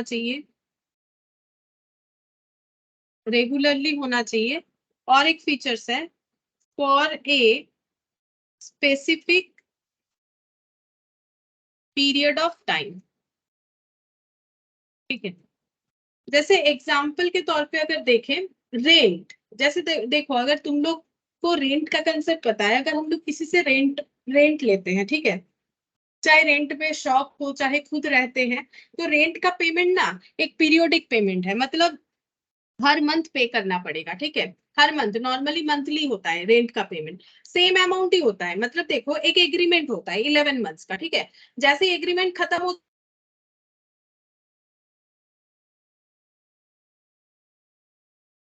साल के लिए दे रहे हैं सब कुछ, तो एक साल में सेम अमाउंट हमें पे करते जाना है और रेगुलरली होगा, उस पर कोई ब्रेक नहीं चाहिए हमें। ठीक है, रेंट का पेमेंट हो सकता है, या फिर मान लो कोई लोन चल रहा है, होम लोन लिया हुआ है, तो होम लोन का भी क्या होगा, जो ईएमआई है वो हम लोग का क्या होगा, मंथली होगा, इसीलिए तो नाम होता है EMI, equated monthly instalment. Equated का मतलब क्या, इक्वल, सेम अमाउंट, इक्वल मतलब सेम अमाउंट हम लोग रेगुलरली मंथली बेसिस पे कर रहे हैं होम लोन का। और for a specific period of time मतलब होम लोन कितने दिन का होगा, अब देखो 20 साल का होता है, 25 साल का होता है, 30 साल का, जो जितना जैसा लोन ले रहा है। ठीक है, तो होम लोन जो है वो भी हम लोग का क्या हो जाएगा, एक स्पेसिफिक पीरियड के लिए होगा। रेंट का भी वैसे ही होता है, पहला रेंट एग्रीमेंट अलग अलग तरीके का होता है, जैसे 11 मंथ्स का हो सकता है या फिर 3 इयर्स का हो सकता है, ऐसा होता है। ठीक है, अब वो लैंडलॉर्ड और जो ले रहे हैं उनके ऊपर भी डिपेंड करता है कि वो कैसा एग्रीमेंट बनाना चाहते हैं, तो म्यूचुअल अंडरस्टैंडिंग के साथ भी एग्रीमेंट्स बनता है, लेकिन एक स्पेसिफिक पीरियड के लिए ही बनेगा।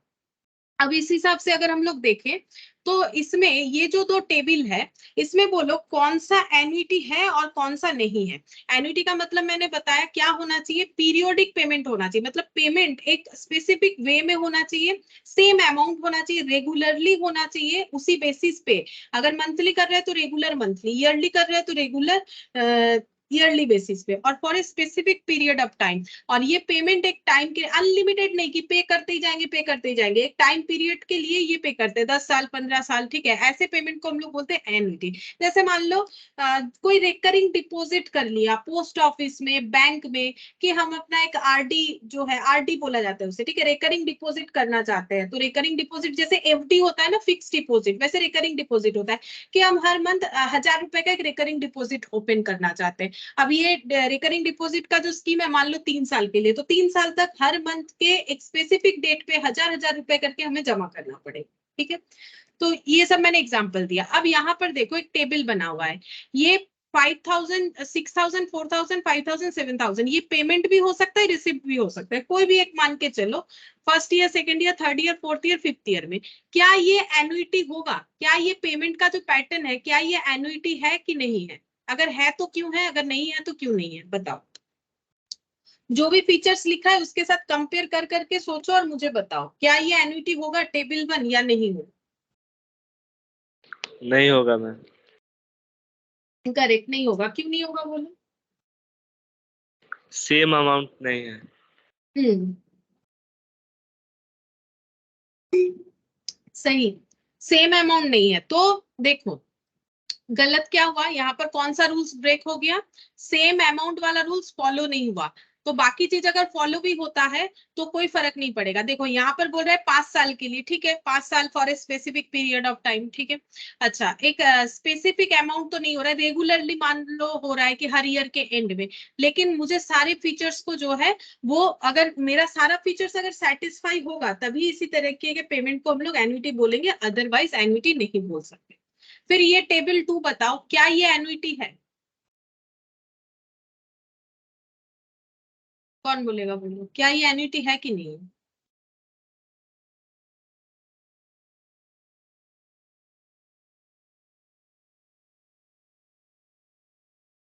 नहीं है।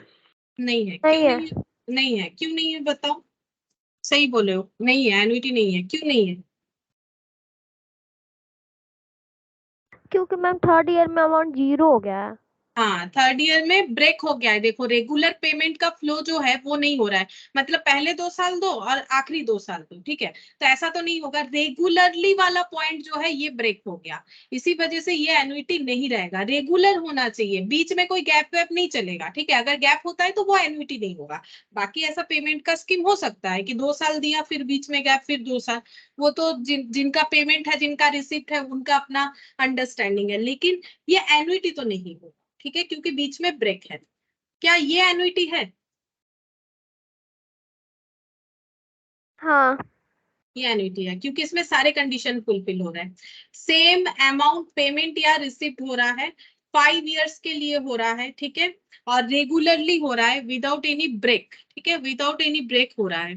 तो इसे हम लोग बोलेंगे एन्युटी। क्यों बोल रहे हैं? क्योंकि पीरियोडिक पेमेंट है eight the end of the year, ठीक है, ईयरली हो सकता है, eight the end of the year for same amount 5,000 5,000 5,000, regularly हो रहा है, कोई ब्रेक नहीं है इसमें, और for a specific period 5 years के लिए हो रहा है, ठीक है। तो ये हो जाता है एन्युटी। तो सिर्फ सेम अमाउंट देख लिया तो नहीं चलेगा, बीच में ब्रेक है कि नहीं देखना पड़ेगा, स्पेसिफिक टाइम होना चाहिए। ऐसा नहीं कि अनलिमिटेड ऐसा चलता जाएगा, ऐसा भी नहीं होगा, ठीक है। अनलिमिटेड हुआ तो वो एन्युटी नहीं होगा। अच्छा, अब हम लोग यहाँ पर एन्युटी का देखो,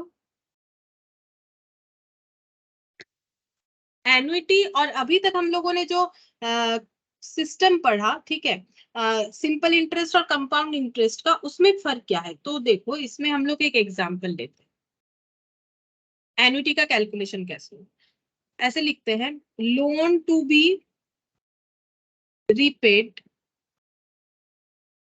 विथ इक्वल इंस्टॉलमेंट।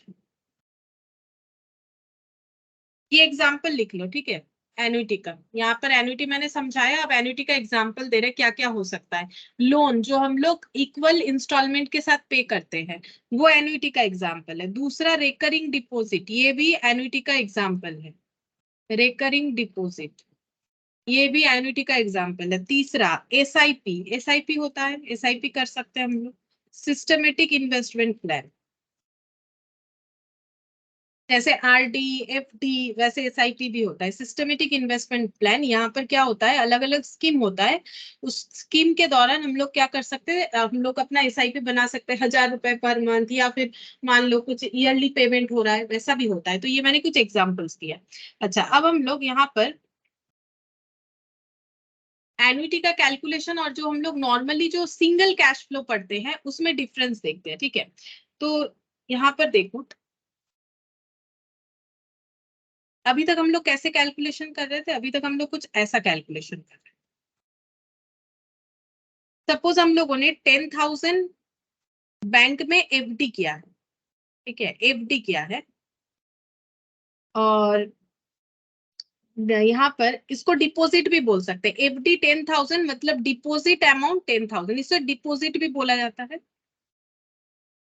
इंटरेस्ट मिलेगा 10% पर एनम, ठीक है, 10% पर एनम कंपाउंड इंटरेस्ट में। मतलब जब हम लोगों ने बैंक में एफडी के लिए सोचा तो बैंक वाले ने दिखाया कि ऐसा एक स्कीम है कि 10,000 डिपॉजिट कर दो, इंटरेस्ट मिलेगा 10% per annum compound interest basis पे, ठीक है।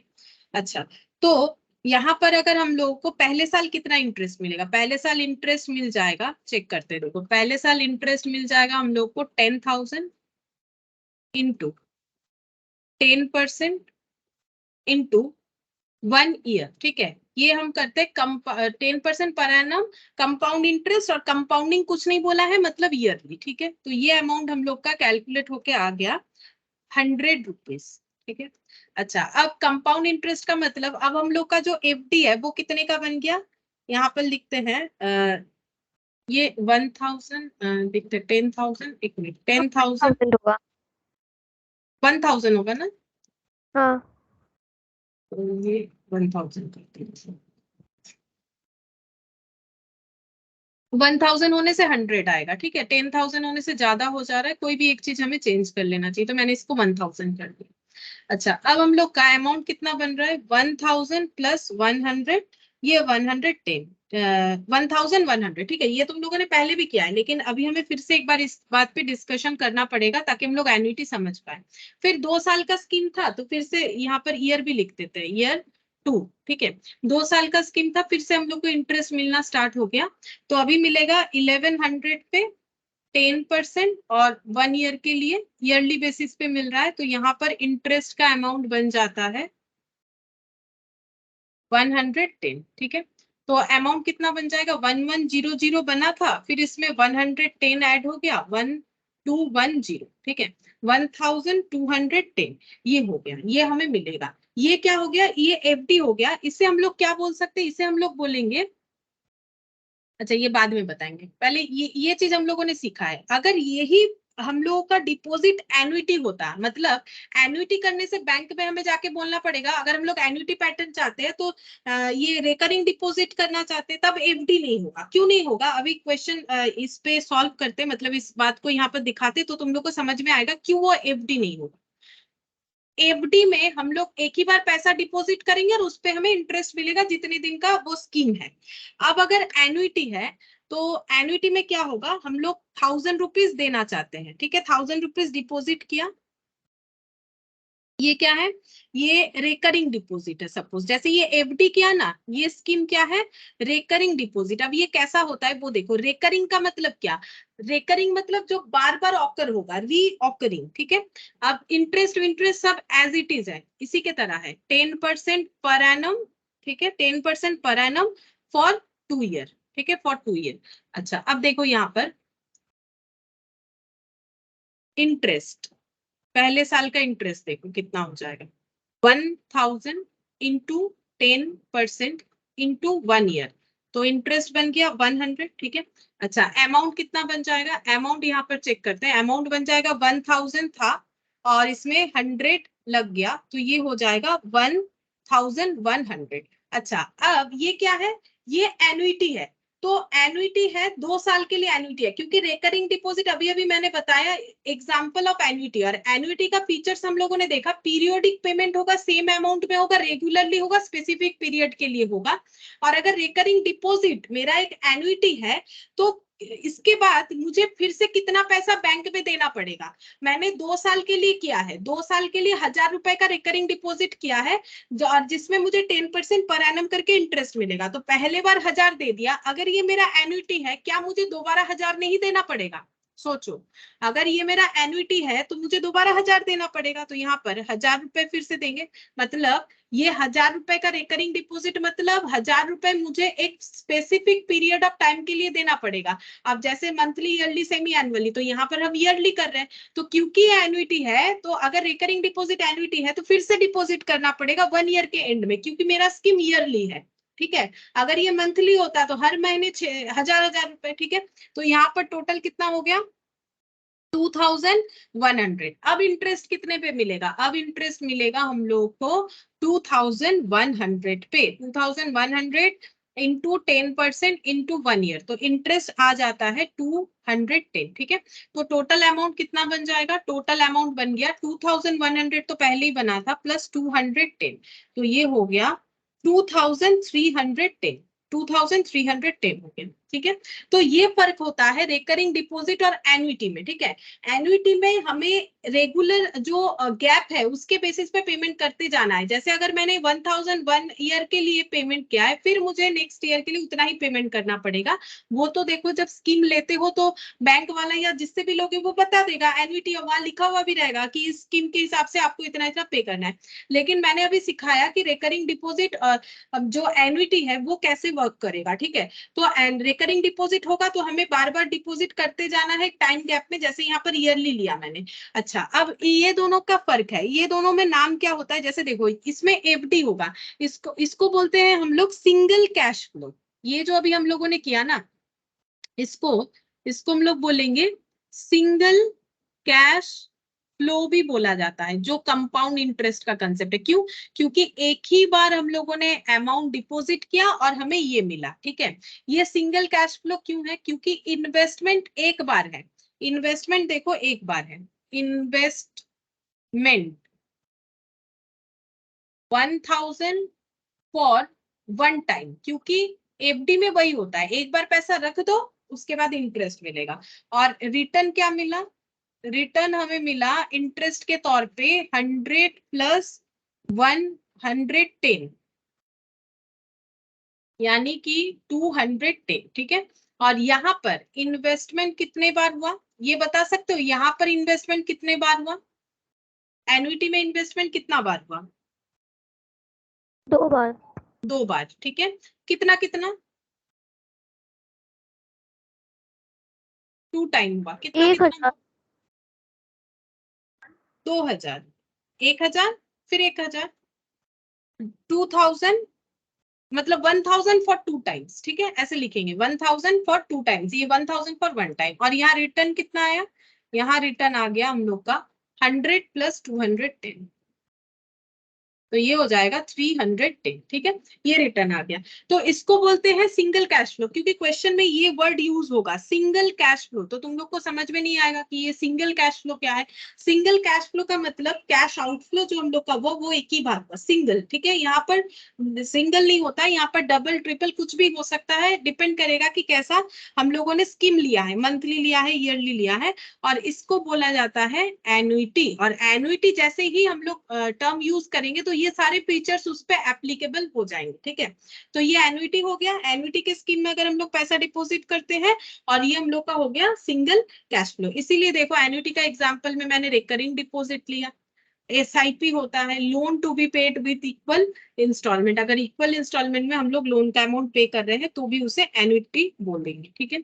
अच्छा, अब एन्युटी भी 2 तरीके का होता है, यहाँ पर लिखते हैं types of annuity, types of annuity.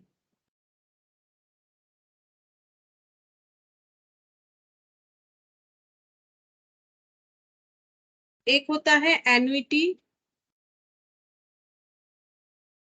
Regular, और एक होता है एन्युटी ड्यू, ठीक है। अब दोनों में क्या डिफरेंस है देखो, एन्युटी रेगुलर और annuity due. Instalment starting at the end of the period, example generally used for loan, ठीक है। ये मैंने क्या लिखा है देखो, instalment starting at the end of the period. अब इसका मतलब क्या है, क्या इंस्टॉलमेंट हमेशा एंड ऑफ द पीरियड से स्टार्ट होता है, नहीं। देखो अगर तुम लोग किसी चीज का लोन लोगे ना, तो मान लो कि ये सितंबर चल रहा है, सपोज तुम लोग का लोन सैंक्शन हो गया सितंबर, तो ईएमआई ना सितंबर से नहीं देना पड़ेगा, चाहे सितंबर के एंड में हो, मिडिल में हो, जो भी हो। तो हमेशा लोन का ऐसा होता है कि जिस मंथ सैंक्शन हुआ उसके बाद से जो है पेमेंट करना स्टार्ट करना पड़ता है। नॉर्मली तुम लोग देखो, अगर तुम लोग ऑनलाइन में कोई भी चीज ईएमआई में लेते हो ना, जैसे मान लो एक लैपटॉप खरीद लिया, तो उसका मान लो ईएमआई, तो जिस मंथ पे खरीदा ना उस मंथ से पैसा नहीं डिडक्ट होगा, उसके नेक्स्ट मंथ से डिडक्ट होगा। तो नॉर्मली जो लोन वगैरह होता है ना, वहां पर जो हम लोग पीरियोडिक पेमेंट करते हैं वो हमेशा एंड ऑफ द पीरियड से स्टार्ट होता है, ठीक है। तो इसको बोलते हैं एन्युटी रेगुलर। लेकिन जहां पर बिगिनिंग ऑफ द पीरियड से देना पड़ेगा उसको हम लोग बोलेंगे एन्युटी ड्यू। ये 2 नाम है अलग अलग जिसमें एन्युटी को डिफाइन किया गया है। तो instalment starting at the beginning of the period, that is immediately, मतलब कुछ वेट नहीं होगा, अभी जो भी स्कीम ले रहे हो अभी जो है तुरंत पेमेंट करना पड़ेगा, इसमें कोई वेट का सिस्टम नहीं, ये इमीडिएट है। अच्छा, और इसका एग्जाम्पल हो गया generally used for investment. Normally अगर हम लोग कोई इन्वेस्टमेंट स्कीम लेते हैं ना, तो फिर अगर हम लोगों ने अभी सोचा है कि लेंगे तो अभी से ही पेमेंट करना पड़ेगा, ठीक है, मतलब इस मंथ से ही करना पड़ेगा। जिस मंथ से मतलब पेमेंट करना स्टार्ट करेंगे, इन्वेस्टमेंट उसी मंथ से एक्टिव होगा। जैसे मान लो कुछ एफडी करना चाहते हो, तो जब एफडी करना है तभी पैसा देना पड़ेगा। ऐसा नहीं है कि अभी सोच लिया, बाकी सब जो है हम लोग पेपर वर्क कर लिए, 2-3 महीने बाद पे करेंगे, ऐसा नहीं होता है। लेकिन लोन के केस में ऐसा होता है कि इंस्टॉलमेंट नॉर्मली जिस पीरियड में सैंक्शन हुआ है उसके एंड से या फिर नेक्स्ट मंथ से ऐसा स्टार्ट होता है, ठीक है। तो ये एन्युटी ड्यू और एन्युटी रेगुलर का दो डिफरेंस हम लोग एग्जांपल के साथ याद रख सकते हैं। लोन मतलब रेगुलर, और जो लोन का पैसा होता है, लोन हमेशा याद रखो कि जब हमारा सैंक्शन हो जाएगा उसके नेक्स्ट मंथ या एंड ऑफ द मंथ से हम लोग को देना पड़ता है। लेकिन जैसे हम लोग कुछ इन्वेस्टमेंट करना चाहते हैं तो उस केस में हम लोग का एन्युटी ड्यू का कंसेप्ट आ जाएगा, ठीक है।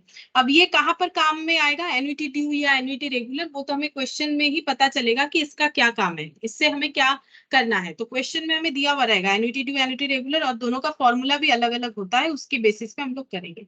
अच्छा, सबसे पहले अब यहाँ पर कुछ इंपॉर्टेंट पॉइंट लिख पाएंगे, लिखना जरूरी है, ठीक है। तो क्या लिखना है हम लोग को, how to identify if question is of annuity. कैसे पता चलेगा कि क्वेश्चन एन्युटी का ही है, क्या हिंट्स है। जैसे कंपाउंड इंटरेस्ट में लिखा हुआ रहता है कंपाउंडिंग इंटरेस्ट, ठीक है, इंटरेस्ट कंपाउंडेड, इस तरीके से।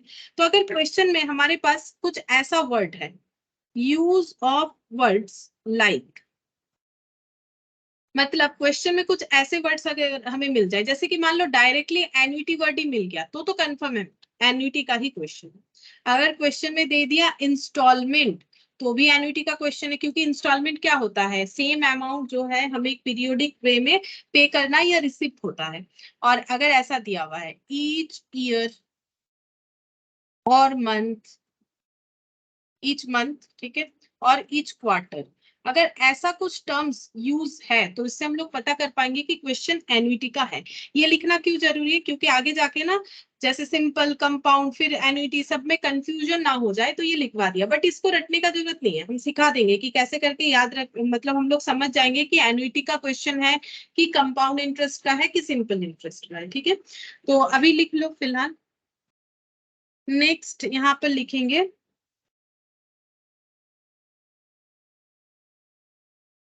how to identify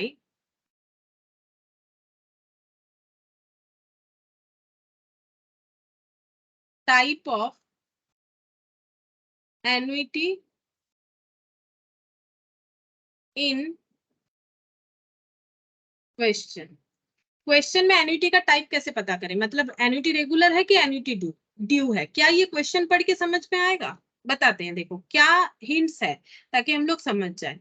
if question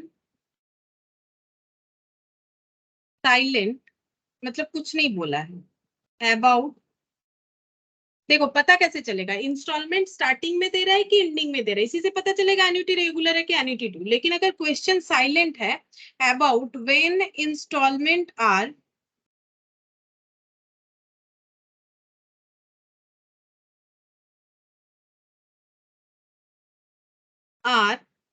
starting, मतलब एंड में है कि बिगिनिंग में है, we will use annuity regular. मतलब क्वेश्चन में अगर कुछ नहीं बताया गया है तो ऑलवेज एज्यूम एन्युटी रेगुलर, ठीक है। और अगर क्वेश्चन में बताया है तो फिर वही यूज करना पड़ेगा। और यहाँ पर और एक हिंट्स लिखते हैं, annuity due is used when question using words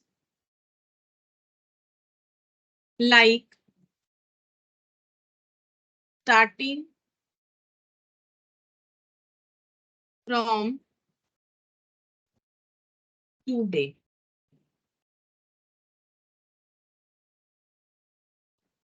Now starting immediately।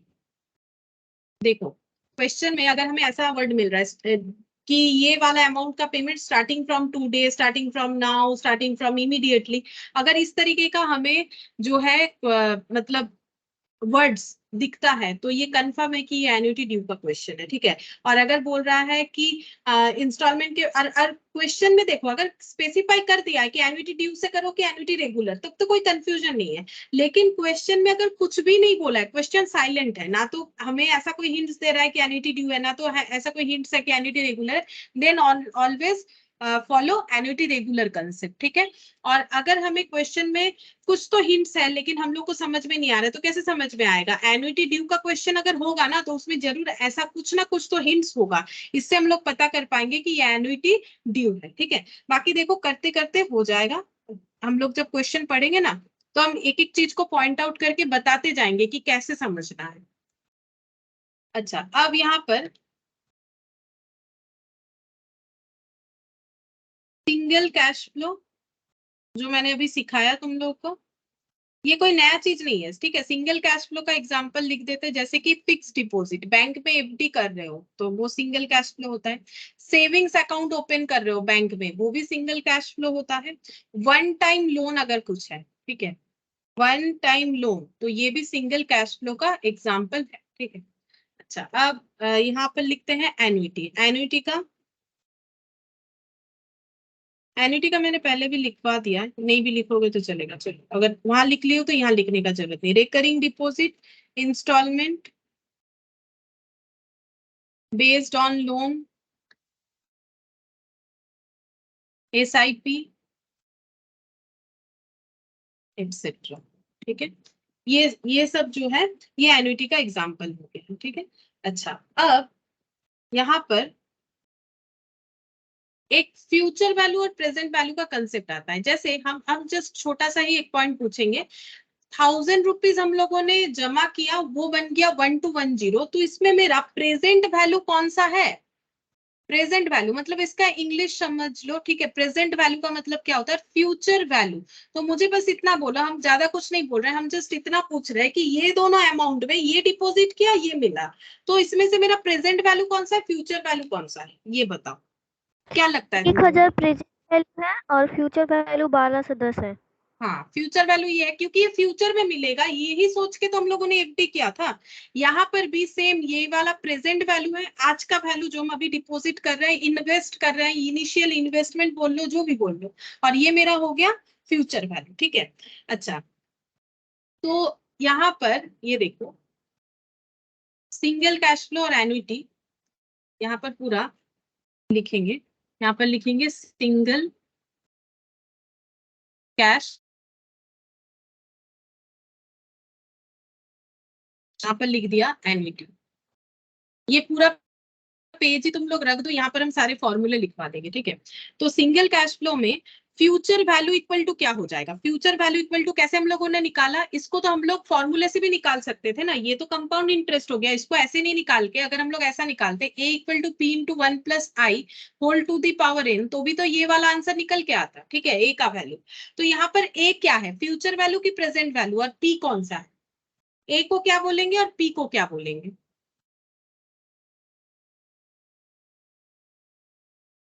ए मतलब तो अमाउंट जो फ्यूचर में मिलेगा, तो ए को कौन सा वैल्यू बोलना चाहिए? Future value. फ्यूचर वैल्यू, ठीक है। और पी को क्या बोलेंगे? इसका मतलब प्रेजेंट वैल्यू। तो ए के जगह क्या लिखेंगे? Future value. पी के जगह क्या लिखेंगे? Present value into 1 plus I whole to the power N. अब ये मैंने क्यों लिखवाया? क्योंकि तुम लोग को ऐसा क्वेश्चन दे सकता है, या फिर क्वेश्चन में ऐसा हिंट्स दे दिया, फिर तुम लोग सोचोगे ये कोई नया चीज है। नहीं, कोई नया चीज नहीं है, इसको बताने का तरीका है, ठीक है। ये फ्यूचर वैल्यू क्या है? ए अमाउंट, ठीक है। और ये पी क्या है? प्रेजेंट वैल्यू क्या है? पी है। इसको हम लोग क्या बोलेंगे? पी बोला जाता है, पी को प्रिंसिपल, ठीक है, प्रिंसिपल। ये हो गया हम लोग का प्रेजेंट वैल्यू। अच्छा, ये जो हम लोग जब फ्यूचर वैल्यू निकालते हैं तो फ्यूचर वैल्यू ज्यादा निकल के आता है, मल्टीप्लाई करके निकल के आता है, तो इस प्रोसेस को बोला जाता है कंपाउंडिंग, ठीक है, कंपाउंडिंग बोला जाता है, ठीक है। अच्छा, और एक प्रोसेस होता है दैट इज डिस्काउंटिंग। डिस्काउंटिंग क्या होता है? डिस्काउंटिंग का मतलब हो गया कि कम होना, डिस्काउंट का मतलब तो कम होना, ठीक है। डिस्काउंटिंग का मतलब है अगर हमें क्वेश्चन में कभी पूछ ले कि फ्यूचर में इतना पैसा मिलेगा, प्रेजेंट वैल्यू मतलब जब हम लोग को क्वेश्चन में पूछ रहा है ना कि पी बताओ, अगर हमें क्वेश्चन में कभी पूछ रहा है कि पी क्या होगा तो इसका मतलब प्रेजेंट वैल्यू क्या होगा ये पूछ रहा है। तो ये पता करने के लिए प्रेजेंट वैल्यू का जो है वैल्यूएशन कम होता है, तो इस प्रोसेस को बोलते हैं डिस्काउंटिंग। प्रेजेंट वैल्यू कैसे निकालेंगे? प्रेजेंट वैल्यू इक्वल टू हो जाएगा future value divided by 1 plus I whole to the power n। नया कोई फॉर्मूला है ही नहीं ये वाला, ठीक है। वही फॉर्मूले को अलग नाम से सिखाया मैंने, मतलब ये तुम लोग खुद समझ लो कि क्या करना है। बस ये a है ये p है, ठीक है, इसका कन्वर्जन है। अब ऐसा क्यों लिखा? क्योंकि क्वेश्चन में अगर डायरेक्ट ऐसा दे दे फिर तुम लोग को नहीं समझ में आएगा, तो इसीलिए मैंने प्रेजेंट वैल्यू फ्यूचर वैल्यू भी समझाया सिंगल कैश फ्लो के लिए। इस मेथड को बोलते हैं डिस्काउंटिंग। क्यों डिस्काउंटिंग? क्योंकि हम लोग प्रेजेंट वैल्यू निकाल रहे हैं। मतलब बेसिकली देखो, अगर हम लोग यहाँ से यहाँ में आ रहे हैं तो हम लोग वैल्यू को कम करते हुए जा रहे हैं, तो इसको बोला जाता है डिस्काउंटिंग। और जब यहाँ से इधर जा रहे हैं तो इसको बोला जाता है कंपाउंडिंग, क्योंकि वैल्यू बढ़ रहा है। कंपाउंड का मतलब होता है बढ़ना और डिस्काउंट का मतलब होता है कम होना, ठीक है। डिस्काउंट का मतलब कम होना होता है, तो ये डिस्काउंटिंग होगा। और ये कोई नया फॉर्मूला है? नहीं नहीं, ये तुम लोग अरेंज करो ना। ये हो गया PV 1 plus I whole to the power n equal to F B, therefore PV equal to FB divided by 1 plus I whole to the power n, ठीक है, बस और कुछ नहीं। तो ये हम लोग का सिंगल कैश फ्लो हो गया। तो नेक्स्ट दिन हम लोग एन्युटी जो है अभी तक जितना भी पढ़ा है, एन्युटी का फ्यूचर वैल्यू प्रेजेंट वैल्यू पढ़ेंगे, क्योंकि फ्यूचर वैल्यू प्रेजेंट वैल्यू से ही एन्युटी को हम लोग कर सकते हैं। और एन्युटी रेगुलर और एन्युटी ड्यू, तो जितना भी एन्युटी के बारे में बोला है बहुत अच्छे तरीके से देखो, नहीं तो नहीं समझ में आएगा। और कंपाउंड इंटरेस्ट भी देखना पड़ेगा, ठीक है। फिर आज इतना ही करते हैं। Thank you ma'am.